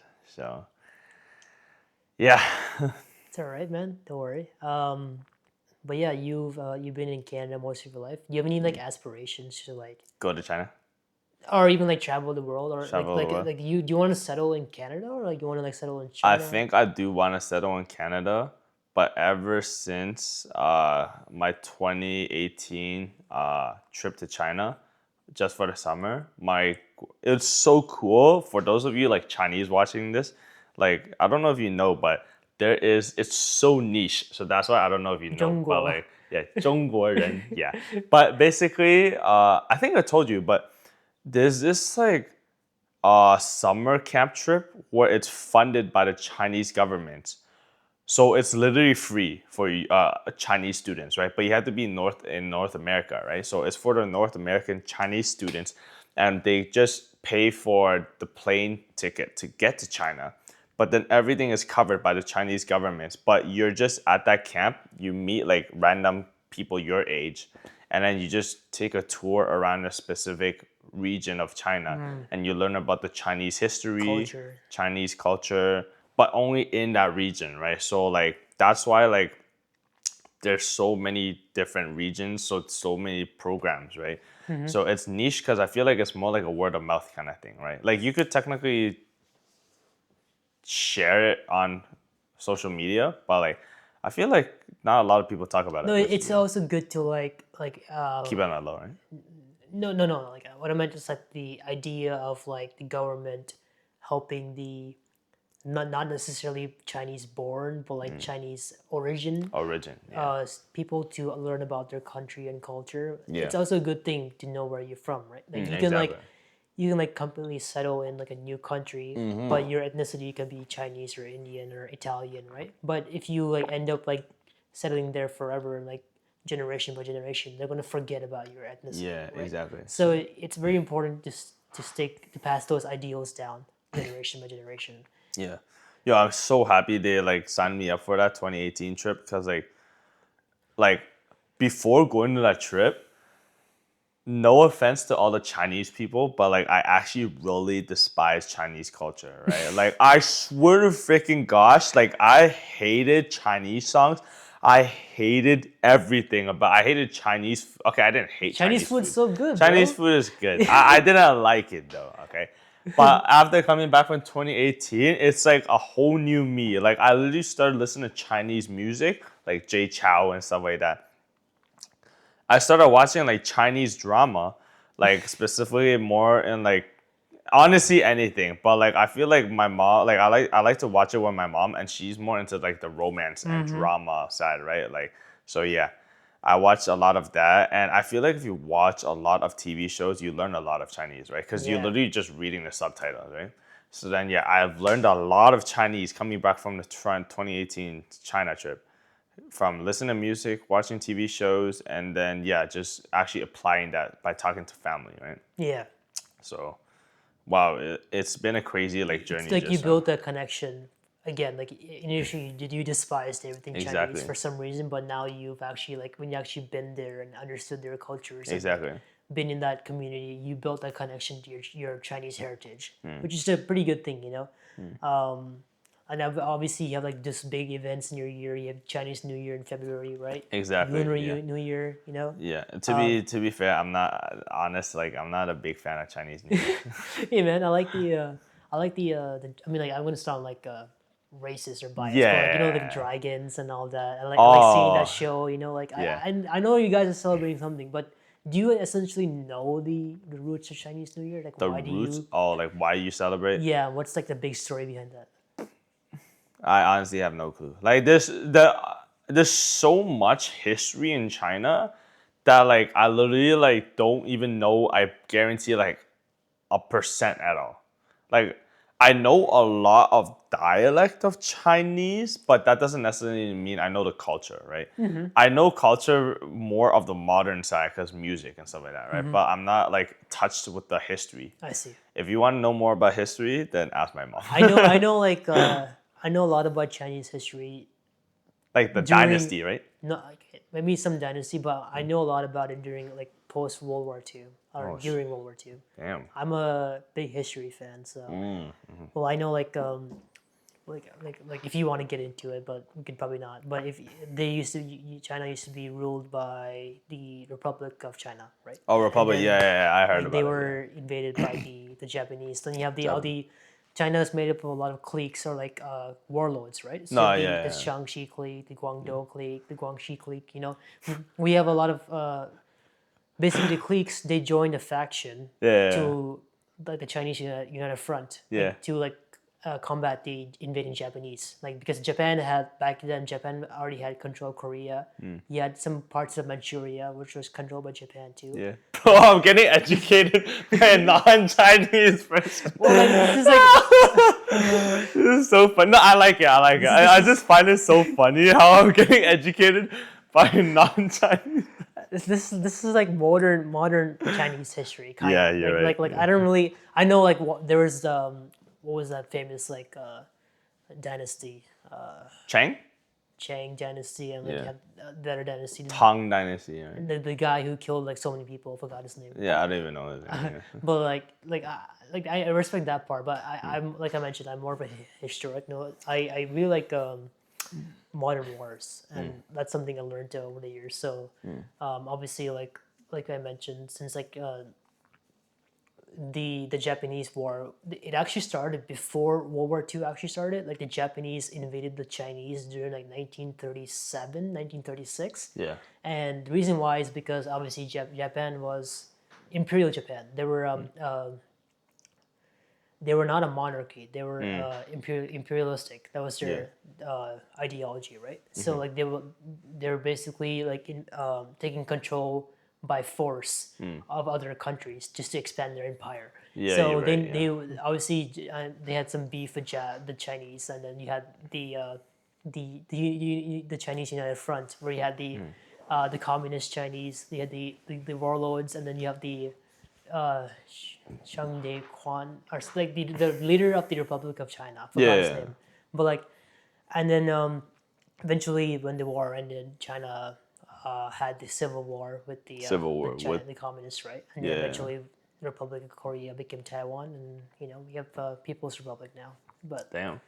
How do you know all this? Like, well, it's a mix of I used to read a lot of history in middle school, and then I also play a lot of historical games. Like there's some games that teach you about history. Like, I like playing damn. that.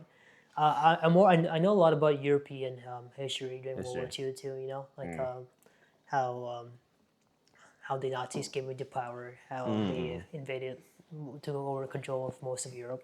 But it's something I was fascinated when I was younger, because I liked seeing like. For some reason, I like seeing battle. Like I like seeing, like I used to watch a lot of like war movies. Like, have you ever seen like Saving Private Ryan by Tom Hanks, or like even like Hacksaw Ridge on Netflix? Like those movies were like I like mentioned, I like combat movies, like not like a Mission Impossible combat, but like actual like war. no, I know what you're saying because like my grandpa also watches like when the Civil War happened, right? There's just so many like shows that like reflects on China's history, like war wise. Like my grandpa literally watches like anything that like war related, right? So Yeah. I don't mind watching it, but like me personally, like I feel like it's good to learn about history, but like I'm just no, I respect that you learn about history. But It's like, also because like what people say is that you gotta learn about your history so that you don't repeat the actions. of Exactly, past, right? So like yeah. you've seen with how like the I'm going to name some examples, which is probably like major events in the Chinese history. Like you mentioned, like we've seen in the Japanese invasion of China, like they really mistreated the humans, the civilians in the Chinese civilians. Yeah. Like the number one rule of war is to not intentionally target civilians, but Yeah. the Japanese went against the Swedish Red Cross, the Red Cross rules, right? Mm. So like we seen with the rape of Nanking, or like even like invasion of Beijing, where they literally burned down all the buildings, killed all their women, right? Raped a Yeah. lot of people, that was some of the biggest events of China, and it's not very widely recognized as the Holocaust was. Yeah, the right? Holocaust, European, yeah. because that's what was big. What was known to most of the world after the war was about the Holocaust, but Yeah. they forgot there was also an Eastern Front, like the Asian Front. Like Asian, yeah. there was big war in. That's why it was a world war, right? It was Asia and Europe. During World War One, it was just Europe and the colonies of Asia. But now the colonies have most of them had independence. Yeah. Right. So we even saw like how the British like, in Hong Kong came close to combat with the Japanese in China, mainland China, right? Yeah. And then how like the Beijing fell when Chongqing became your new capital. For a Yeah, while. Chongqing. Yeah, that was interesting too. Because when I went to Chongqing, everyone said like it's kind of its own like you said like capital, right? Own place. So they kind of govern it like Hong Kong does, right? And I was like, really? Like I didn't even know about it. So Yeah, it's because Chongqing, like on geographic land, Chongqing is so far in deep. Like it's really close to Tibet than it is from Tibet. the eastern coast of China. So like that's fair. obviously the Japanese couldn't reach there, right? They became like a static front, a war of attrition by that point. But it was a really good military target, and it was also a very good logistic target because Yeah. you have cities up north and cities down Yeah, like east. Russia. And, Yeah, but we're talking about the Russians were not in the Chinese war. They were only oh, you meant like north, as in like yeah, those Chinese like north. Shaanxi, Shanghai. like Shandong, and also like when the war finished, we've seen like the obviously with the Cold War, like how like communism spread and all that. Exactly. But like there've been a lot of influence. Like obviously you have the Korean War, right, and you have the Vietnam War in Asia, right, and then you have obviously the Chinese communists became, the later. But Yeah. that's a lot of history I can talk Bro, about. you know like do you know like the history for every country or Well, like I know some parts of it. Like every country is part of the history, Yeah, like in that's some way or fair. another, right? Yeah. Obviously, like in the biggest wars of the world were fought in Europe. Yeah, Europe. Only Yeah, for way sure. there was no war in Canada, but they did have rationing, right? They had to ration their food. They also had to send people on to be enlisted. There was also an enlistment thing, right? Yeah. Like mandatory recruitment, right? The war did impact the North American I know. Yeah. in some way or another, but not as bad as like people being their homes are being the territory for battleground, right? Yeah. Wait, so I'm curious, like I feel like during your free time, right? Like this is like kind of like a hobby, right? Where you study about history, right? Is it? Yeah, like during high school, I was more fascinated by it. Ah, I see. Yeah. So then during high school, like what else did you do like extracurriculars like during your free time? Well, usually I mean, I played a lot of video games with my friends. Oh, I usually like there's a saying like if you stay in that friend group, you end up picking up the stuff your friends do. yeah, exactly. So Yeah. like I started playing video games with my friends since grade 11. That's when I bought my PC.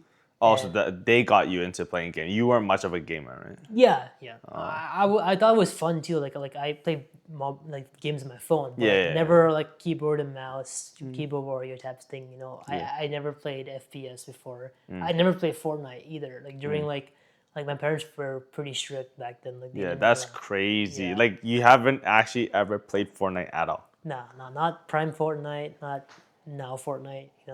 It's past. But Wow.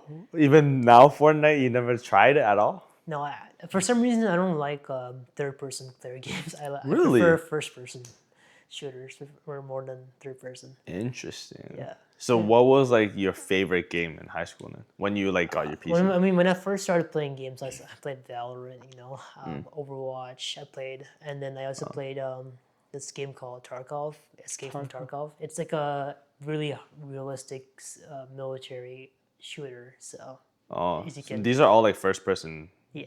Oh, I see. So you're more of a first person rather than like third Yeah, that's person. what I found out. And also there's some stuff like I watch YouTube videos. I used to watch a lot of videos when I couldn't play games, right? Oh, that's fair. But yeah, but you've been to China recently. You've been to like Shenzhen, Chongqing, Yeah. in a year before, right? Like Yeah. last So summer last you went. summer. Yeah. How was your experience then?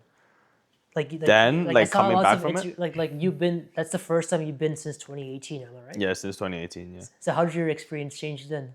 Then, honestly, it hasn't changed much. Just because like I think I told like ever since 2018, my love for Chinese culture has like grew so much. Where like I learned so much about like the modern culture. So like I was like last year coming back from it. It was more just like we didn't learn much about.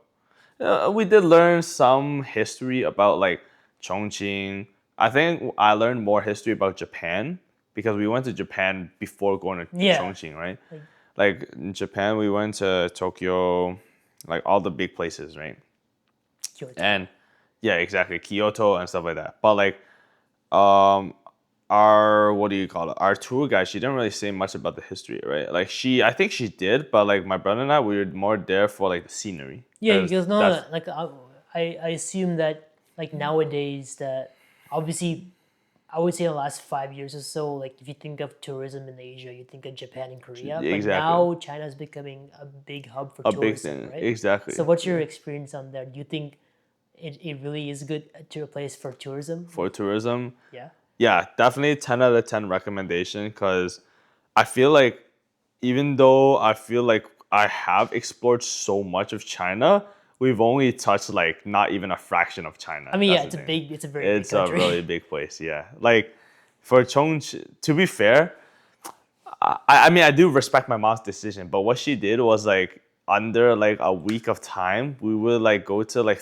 like couple of places, right? Under a week of time. So like literally, like we were in Chongqing for like about 2 days, like maybe 3 days, 2 nights, I think, and then boom, we go to Chengdu, right? Chengdu, yeah. Yeah, Chengdu, like couple days, boom, and then to Yeah, have you gone to Tibet or Tibet, no, Komian? Komian, no. Komian is the city of flowers, man. You should go. I know. I should low key go. Yeah, maybe I might find a girlfriend this. Yeah, that's what they say. It's a very nice. I mean, it's also because the area it allows for the flowers to like grow, Bloom. and, like the Yeah, farming and all that, right? So, exactly.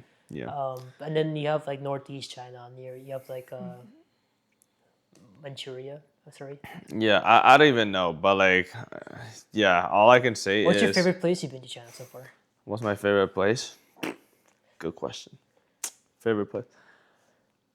I felt really welcomed at Shanghai. Shanghai. Yeah. I think it's because Shanghai, there's so many foreigners too, right? So that's why it doesn't really feel like China. But like, and there's, it's so diverse because you could have people that's like I'm not trying to like fat shame people, right? But you could have fat people, you could have skinny people, you could have short people, tall people, Like you could have bald it's like people. multiculturalism Exactly, in so Asia. multicultural. Just in like a specific like restaurant of Shanghai, right? Like, because let's say you're in a restaurant in Canada, like it's literally just like all like, if you're in Richmond Hill, it's just all Asians, right? Yeah. Yeah. But like there at Shanghai, it's literally not all Asians. You could have like white people, black people. Like it's so diverse. Like I've actually never seen such a diverse place. And like there's literally people that have like dyed hair, bleach hair too. Because I had dyed hair last year That's too, sick. right?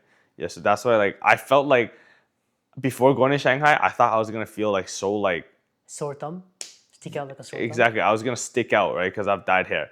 But then I realized like I wasn't, because people even wear costumes, not even for like special occasions. They just wear for the sake of wearing. I'm like, bro, this is not an anime convention. But like, I'm not judging anyone because It's like, literally like cyberpunk. yeah, it's literally like cyberpunk. I was like, wow. I mean, I really like this place. And then Shanghai is like right by the ocean. Exactly, It's right by the ocean ocean. city. It's basically like I'm not sure if you've been, but have you been to LA? LA, no, No, okay, well, like, I definitely a could make place a I want to go. connection. Like it's like the LA of the Shanghai, Asia, yeah. right? Asia, yeah. Yeah, definitely. And I've seen like you have the iconic like I don't know the name, but you have the iconic tower. Shanghai, right? Yeah. Yeah, I think it's just called the Shanghai Tower. I swear in Japan they have like a replica of the Eiffel Tower somewhere. They did, yeah. I don't know what it's called. We haven't gone in. Did we go inside? I actually can't remember.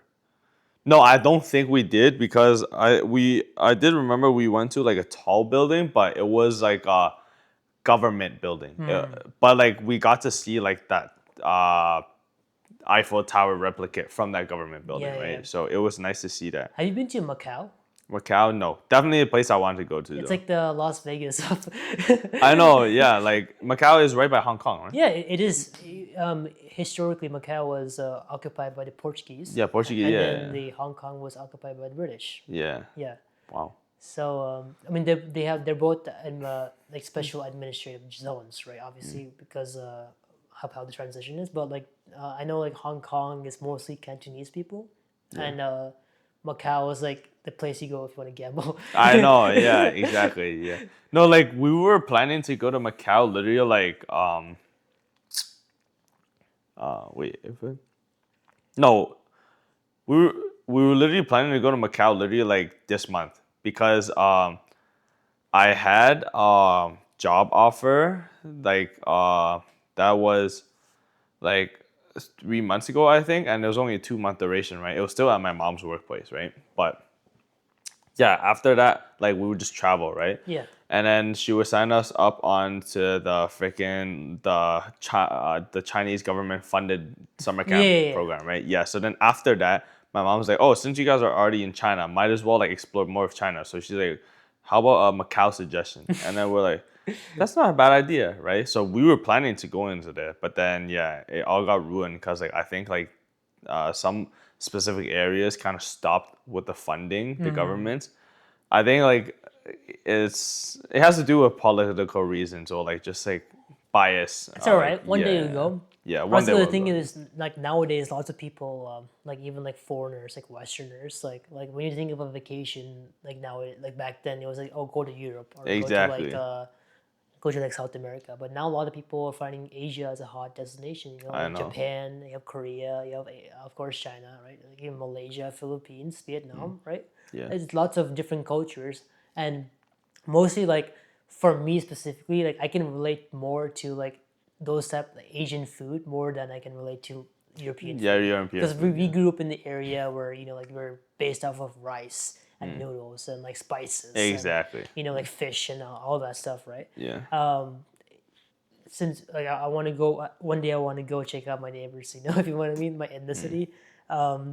I really wanted to go check out Japan. Like you have seen, obviously the iconic Mount Fuji, right? Mount Fuji. Yeah. Like the cherry blossoms, and they have a good like car scene from Fast and Furious, if you know what that mean. The Tokyo Drift, right? Yeah, then they Japan has a very big car community. Like they have like car shows, car scenes, Yeah. Japanese JDM, right? Very big JDM. Japanese domestic import. I mean, they call it JDM because it's Japanese vehicles. You have Honda, Nissan. I did not know that. No, yeah, it's all right. But basically, there's a big car community, but there's also like a lot of iconic places in Japan. You have like the they're known for ninjas. Yeah, They're known for exactly. like those warriors, man. The Yeah. blades and all that, sushi, right? Like there's so much to explore, and like obviously that same thing could be told for every other country on this globe, right? But like, Yeah. I mean, for me, I want to go check out Japan and Korea. Yeah. And Wait, so China. I'm curious, like, where in Asia have you actually been to, other than like India? Only India. Only India? Yeah. Well, like to be fair, when my dad, like when we used to travel, we used to only visit our relatives in India, and that was our vacation basically. You know, Oh, I see. like most of our relatives live in like grandparents and all live in my dad's and my mom's hometown Yeah. in South India. So we've only been to South India. That's the only vacation we go to. I see. Recently, like I've been to Vegas and LA, you know, the west coast of North America. My friend from high school, Mike. Yeah. Shout out Mike. But that was the first ever like first ever traveling vacation by Travel, flight. yeah. Because otherwise I'll Did be you go by yourself? No, I went with him and his mom. So basically, Oh, I it see. was us three, I see. and we were there for like 2 weeks for Christmas break. You know. Oh, I see. But yeah, that was like the first ever, and you know, like it's also kind of good because it nurtures my yearning to travel and explore the world. Like, Yeah, I've never exactly. been to Europe except for layovers. You know, Yeah. like what I mean, I want to check out like France, and I want to check out Norway, Sweden, Denmark. You know, like the Yeah. Nordic countries, the Baltic countries. You know, of course, UK. You know, like that's something I want to do when I have the money and time. Yeah. Probably after I graduate. You know. So what's like a place you like want to explore so bad like right now? Like let's talk like continent wise first. Also, I'm Which the type of person like not necessarily I want to go by myself. Like the trip, most of the memories come with the people you go with. yeah. So Right? I'm just saying like with anyone you go to Like obviously like it could be a shitty place, but if I have my best friends around me, you know, it Oh, would be fun. You know, you're but right. like You're right. obviously, probably not somewhere in North America since I've lived here Oh, entirely, yeah. right? Like I want to check out something cool. Maybe like top two right now would probably be like maybe like Japan or even like China, man, like Asia. I wanted I to check see. out, and lots of people I've known, like my friends, they really want to check out that too, you know. So maybe one day we'll go together. But I see. and Bro, then if you're coming to China, like my brother and I were planning to book we haven't like settled down yet, but like we are thinking of going to China like August 21st. Right? So like gonna be too soon, boss. that might be too soon. Yeah. We have That's fair. That's summer's fair. been planned out, man. But Yeah, that's fair. maybe one day when I graduate, like 100%, like when I have more freedom, independent, Flexibility, right, yeah. flexibility. Yeah. You know, I want to get this degree over with sooner than No, I later. get what you're saying. Yeah. But yeah, I wanted to talk about your career. So like, you wanted to become a teacher, Yeah. and I want to understand where that came from. Like where that came from. Yeah. So good question. So like teaching, like I said, I feel like it ties in with coaching volleyball, right? Because you're dealing with like I can see that young. connection. Yeah. Yeah, exactly. But like I did have some extracurricular experience that like I tutored like math and like other subjects to like kids too, right? And I actually really enjoyed it. Like I feel like once people learn something that you like when you teach them, it feels so nice to like it feels like you're providing like obviously it You're is a passing your service, wisdom. right? Yeah, you're passing your wisdom. You're like Master Shifu, right? So that's the kind of person I want to be, right? And But it kind of makes sense because one part of your life you were that person learning that thing from a teacher, exactly, right? yeah, And then from now you're teaching, the yeah, teacher telling or passing your knowledge to the exactly, right. yeah. So Like it's just how like mind blowing it is. I Like know, it like sounds a simple on circle. paper, but like you know like the time it passes and like the time you actually experience being taught to versus actually teaching. Yeah, You know, like you mentioned as a coach, that's probably when you started first seeing this in action. exactly, yeah.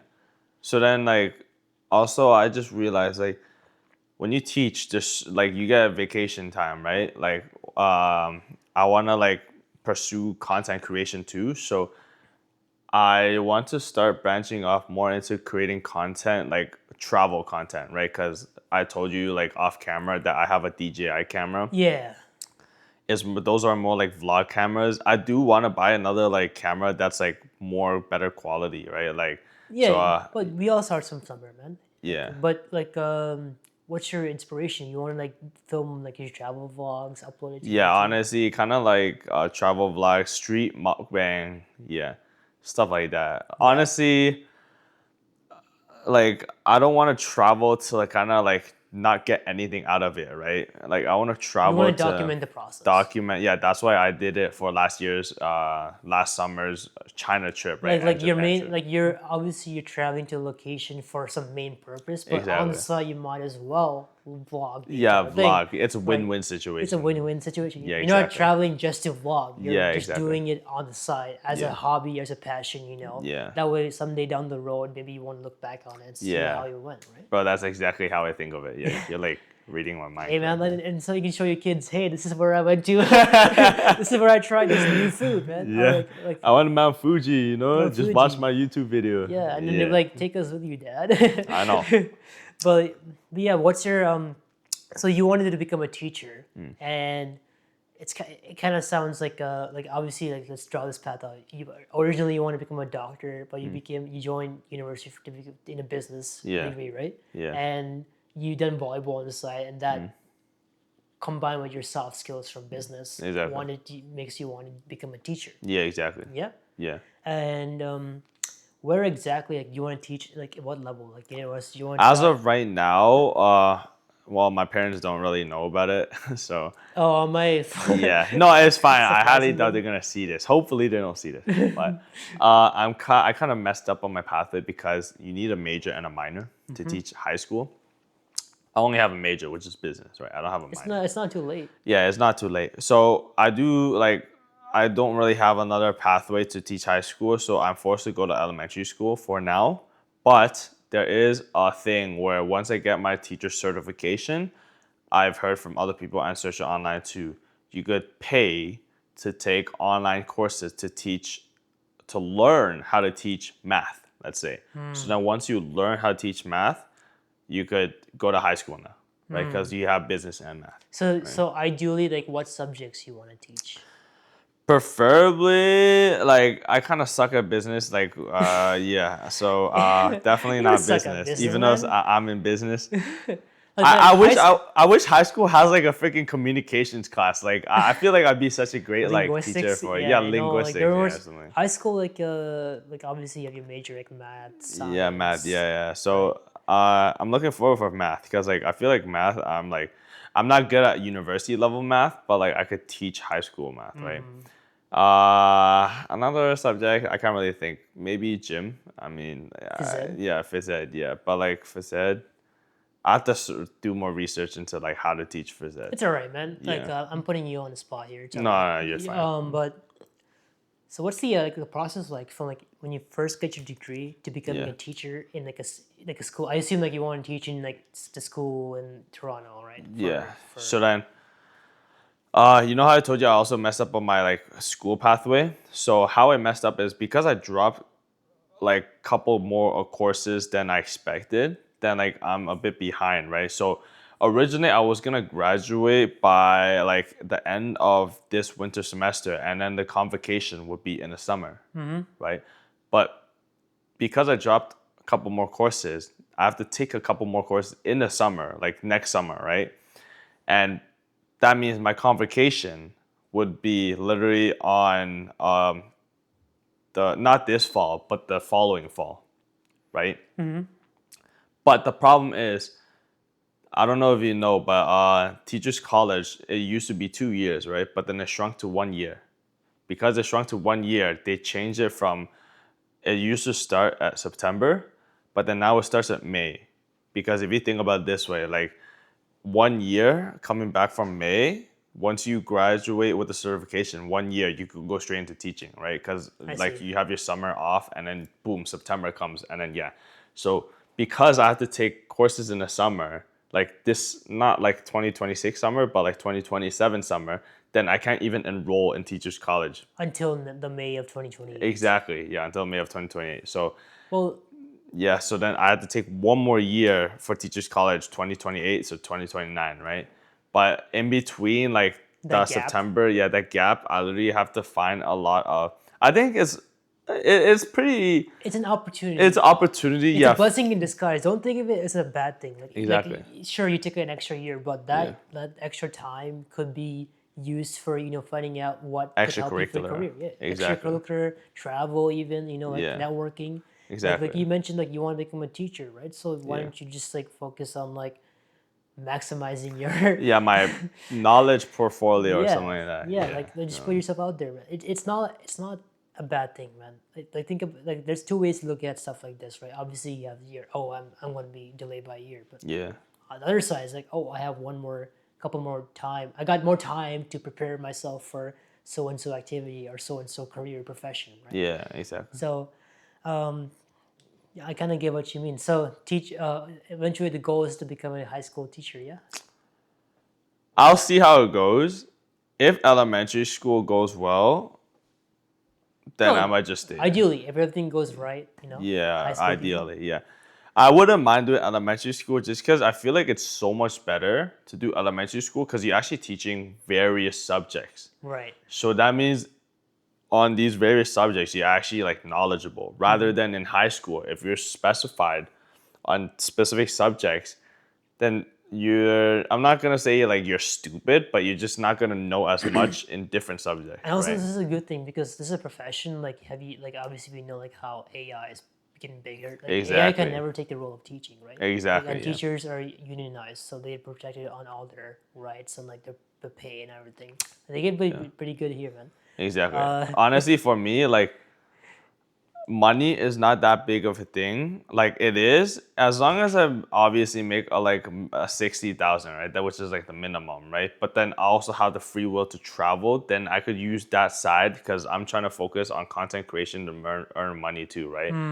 So like it'll be a win-win for both, right? And then on the side, like after teaching, I could also do volleyball and stuff like that. Like if not coaching, then do like referee, right? Because I Yeah. have a referee license too. Damn.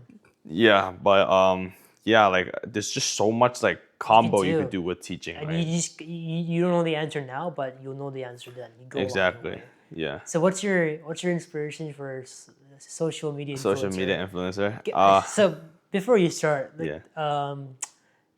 Edmond's social media page, I'm gonna link it in the channel description, by the way. Okay, thank But you. like, Thank you. he has a TikTok, you have an Yeah. Instagram, Yeah. and you have a YouTube channel, right? Yeah. And this guy has like 1,000 followers on Instagram.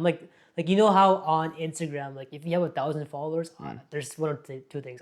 One of them is that you're either that popular, or the other one is just someone who bought followers just for the, right? Yeah. You can tell, but like, I know you're the guy who earned your following because you put like very interesting like Gen Z material. Like I Yeah. guess it makes sense you're from Gen Z, but you're following the social media rhythm, right? Trend. The Yeah. trends and all that to appeal to the viewers. To make like that way you're grasping the attention of people, not from people like people from all around the world. Right? Exactly. Yeah. So like that's something you're excelling at, right? So like, I wanted to talk about how. I actually wanted to ask you how you first started and like what was your inspiration? Why did you start like recording? Because Yeah. like you always heard the story where people like who watch YouTube when they're young and they're fantasized by the Exactly. YouTubers. Hey, I want to become a YouTuber. I want to become a social media. I want to do this. I want to become a streamer. It's not, and then it's not easy as 1, 2, 3, right? Exactly. And like, it's not a very guaranteed road for income. It's very risky. It's very like you're betting your entire career on like your success of getting attention and popularity from the rest of the world. Yeah. right? Exactly. So if that doesn't go, that can go wrong very well. Then it can go right. So please, Bro, like it is so funny, but as stupid as it sounds, Charlie D'Amelio? yeah, Yeah, like I'm pretty sure everyone knows Charlie was D'Amelio. number one, but Yeah, number two. was number one best TikToker in the world back in the prime years 2019, or even 2018 before COVID. Charlie D'Amelio, if you're watching this, I actually generally used to hate you so much because I wouldn't hate her for dancing. I just hate her for how much attention she gets just from dancing. The right? internet is a wild place. You I can do know. something really stupid and get a lot of attention. Yeah, that's the thing. Like it pisses me off how like she could just like hit it back, like the little throw The twerk moves. back, and then like it's just viral sensation. I'm like, what the fuck? I'm like, what the fuck is special about this, right? I'm like, so then like I think what happened was I created a TikTok, right? And like I'm like, I swear I gotta get views too, right? From this, and boom, no views, right? So then I was like, wow, like it's interesting to see how like we're both human too, right? But she's just has a lot of attention. So then I started creating a bit more TikToks too, and then people started noticing. So But wait. So your first TikTok was like a dance thing, and that was in spite of Charlie's. inspired by Charlie D'Amelio No, it was because because you were like trying to like just prove it's some proof of point or something. Like it was just for funs, Yeah, for funsies, like yeah. shits and giggles. Yeah. But then, yeah, I don't remember if it was the dance or if it was, I think most of it was a video of my friend's dog, right? Because like Charlie D'Amelio also had TikToks of like random stuff, right? Like stuff in her, like pets and And stuff like like was that. this Right? like prime TikTok, like 2020? Yeah, prime TikTok too, yeah. Like during COVID. Yeah, during before COVID actually. okay. Yeah, so then like yeah, like I started creating TikToks, and then I remember one of my I would say he's my cousin, but his name is Hanson. Hanson, he's way younger than me. He's like most probably like 5, 6 years younger than me. He's currently in high school, right? But he is really good at editing stuff, and then he also posted on TikTok. And then yeah, like him and I, we made a couple of TikToks, I think. And then yeah, I was also inspired by a couple of all of my other friends because I had this one friend. She wanted to do a competition with me, right? Like a it wasn't like dance-off? no, it wasn't a dance off. It was more like see how many likes we could get based on what videos we post, right? Oh, yeah. Yeah. So then we did that, and then eventually, like I don't know. I think I just like I didn't want to put much effort in like TikToks in general, so I wasn't much of an editor.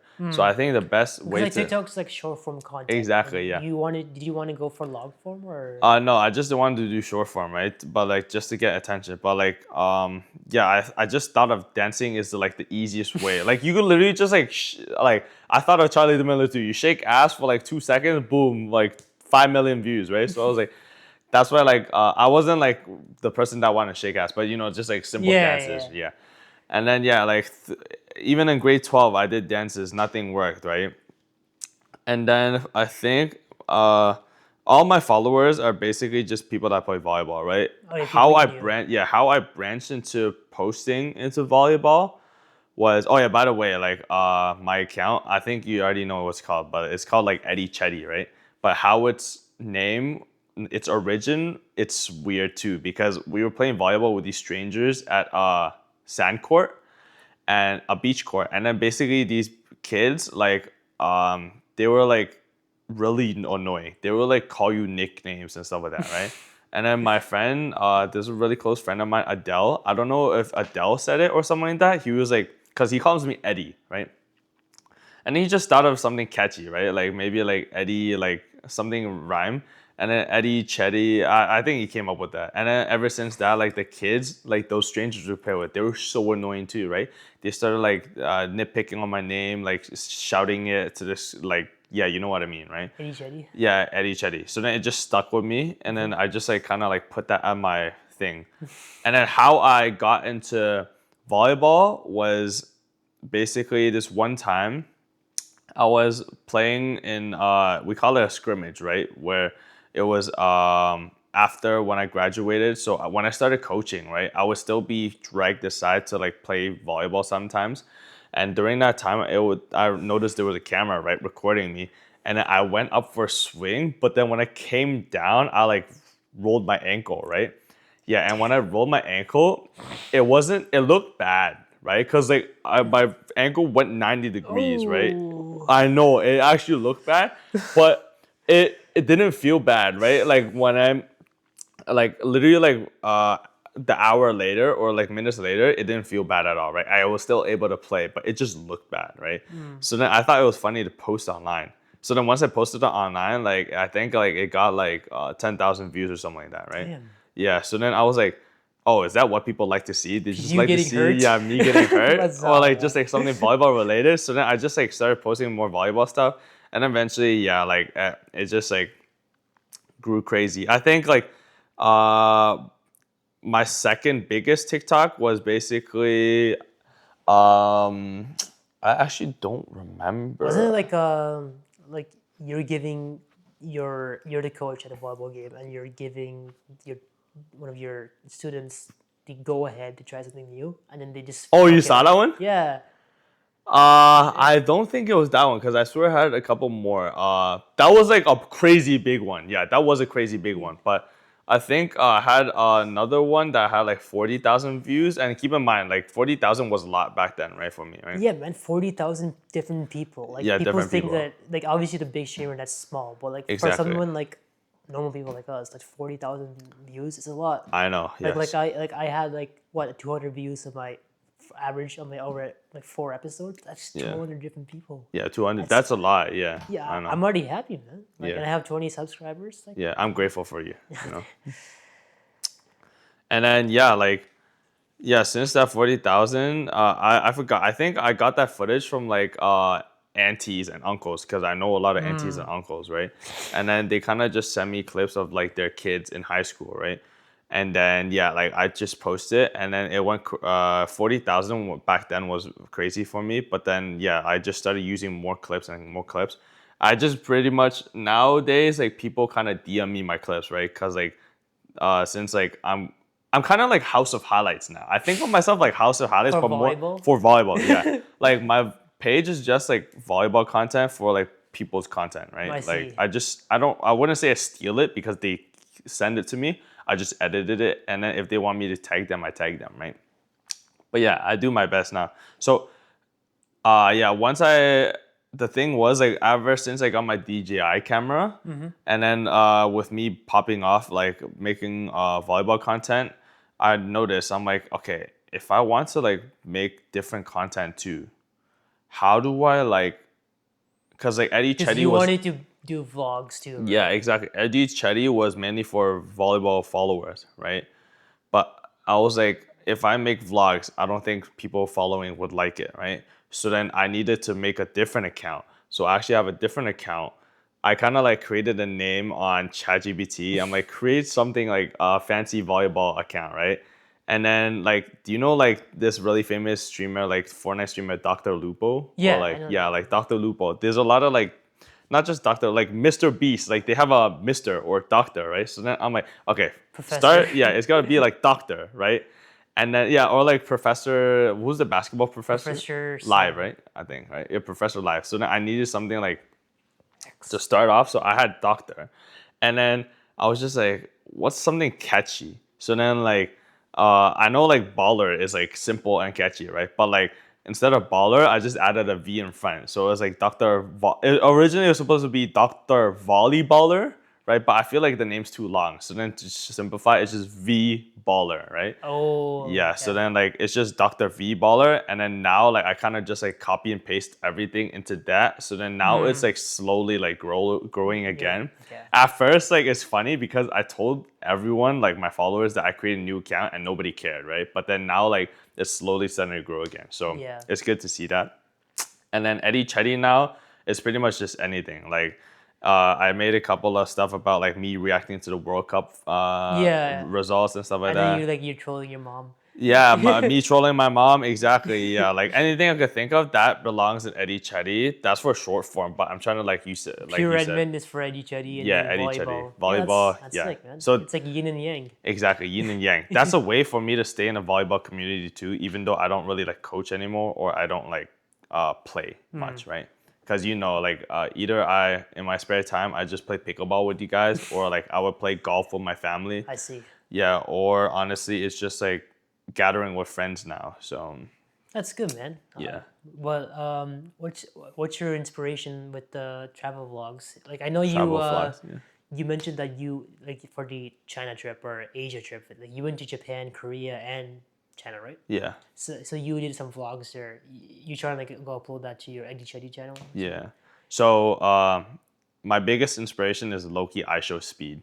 Like IRL streaming? I know in REL streaming. Like I don't think I could get to the level where I could stream yet. That's why like But like vlogging. vlogging is so much easier, right? Like There's this YouTuber who's like really known for travel vlogging. His name is Simon Wilson. I think I know him. He's like this British guy. Like, he's a very humble, nice guy on camera and off camera. Yeah. But he just like vlogs. Like he's done the challenge where like, oh, how to like travel in like across Europe on like $0, or like Oh, I know how what to you're sneak saying. into this with $0. Yeah. Or like but now he does like, oh, most expensive train ride, or biggest cuisine in North America. Oh, now that I'm thinking of it, there's another inspiration. Ryan Trahan. You know Oh, Ryan? Ryan Trahan. Yeah. Yeah. Oh, is it him? No, no, there's two Oh, two there's different two. people. Oh, I see. Yeah. Yeah. But Ryan Ryan- Trahan, he also does similar content, right? Like Yeah. surviving in Europe was 1 cent, right? Or something Yeah. like that.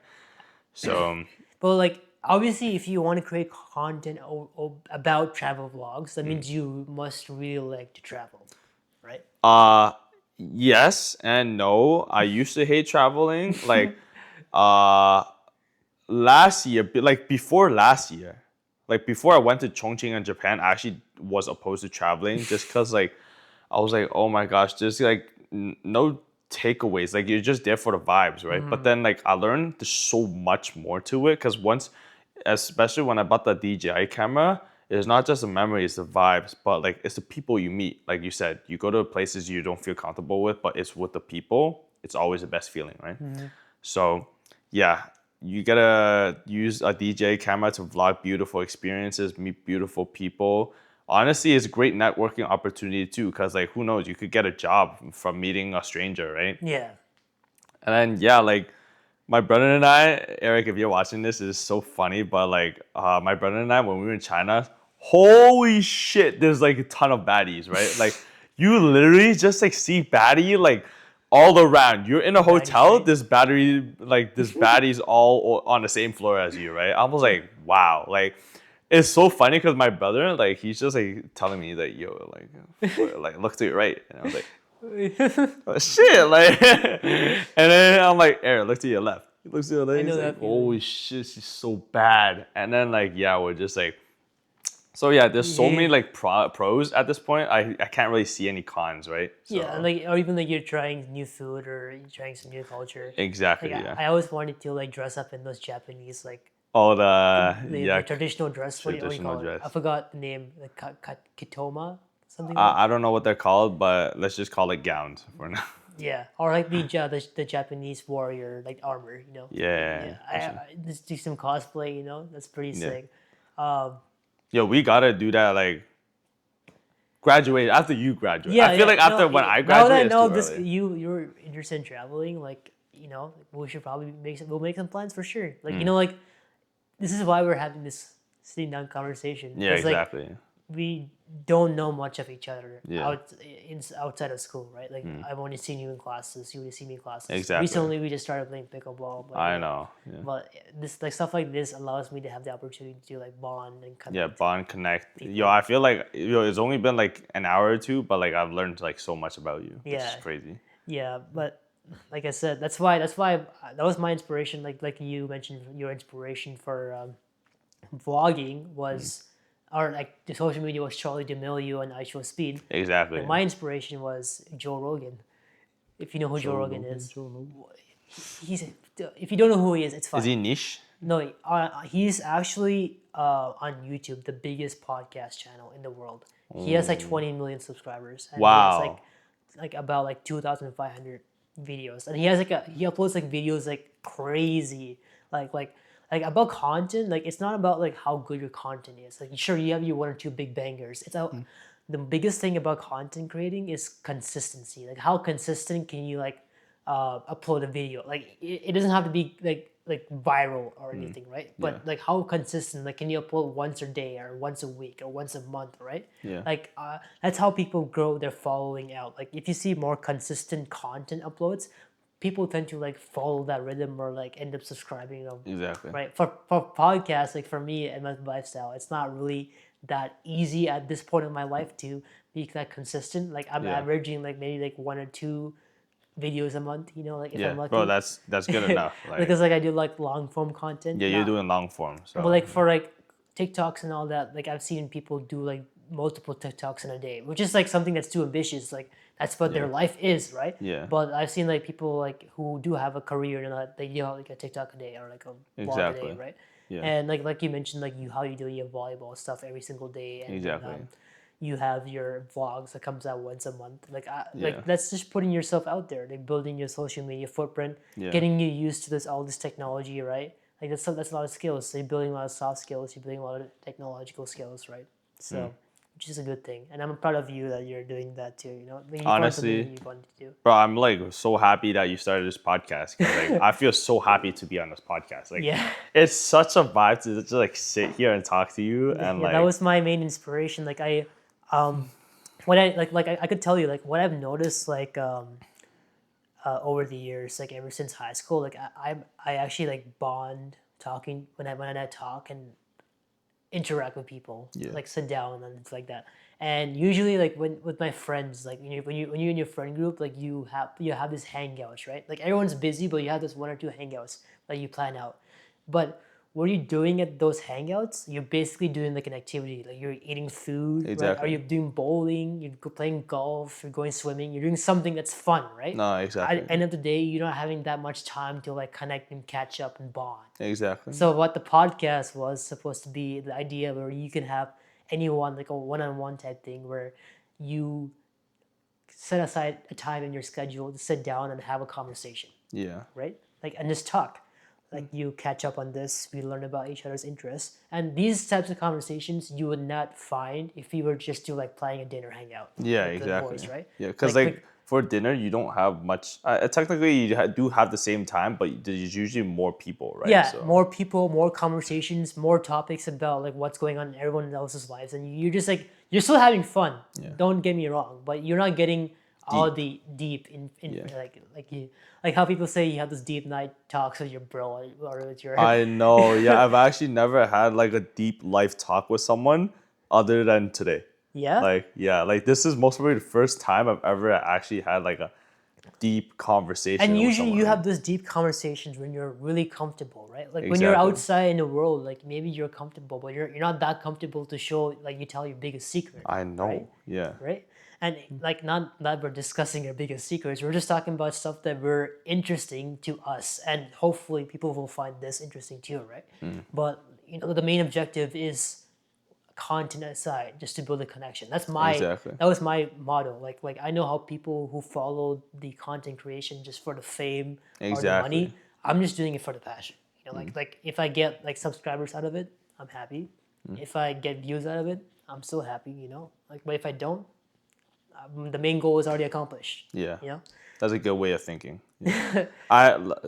Honestly, to tell you the truth, I used to think like you, but I feel like I'm at the stage where because I posted for such a while, like I have to start adapting to. Cause like people have been telling me like, oh, you thought about long form content, right? And like, have you thought about earning money? So that's why my ideals of posting and stuff like that used to be like you, but I feel like after years or like a while, you're gonna start changing. No, your yeah, thoughts. no, like Yeah. that's basic common sense. Like Yeah, it's obviously common over the sense. years, Yeah. like you're not expected to stick to the same Same. position, the same Exactly. job until you retire, right? Like Yeah. you switch from job to job because you know what's good for you, what's not, No, what's a exactly. better pay raise, what's better interesting, you know?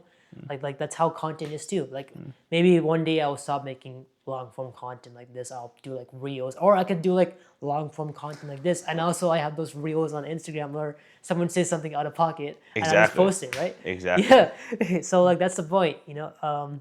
And like that's my inspiration. And what I also like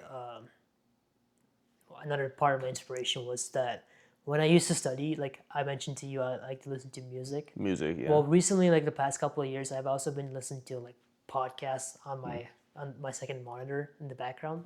So like when I study, I have my podcast on, and I'm doing my textbook questions or learning about something. Yeah. And it's just really interesting how people like you know like get to a point maybe like 20 to 30 minutes into a video or the passionately talking about like UFC. Or I they're know, yeah. talking about the most random thing like we're drilled into our mind like when you go outside introduce yourself you talk about your passions your hobbies your interests or like your grades or your what you're good at but you never like end up talking about like oh I always thought that you know like travel like planes like I wanted to I want to own like a Microsoft flight simulator at home like I always wanted to learn about planes or like you want to talk about those nitbits or Yeah. you're passionate about right Yeah. so that's what I wanted to envision myself doing with my friends and thank God I started doing. Like the biggest obstacle was not the vision. It was The actually the vision, yeah. financing. Really? Yeah, because I had to like wait until I got my first co-op to like finance all No, this. that's fair. That's Yeah. such a valid 'Cause reason. it was like the idea was there since 2023, and I had to wait for like 2-3 years to like actually like get it down because like Yeah.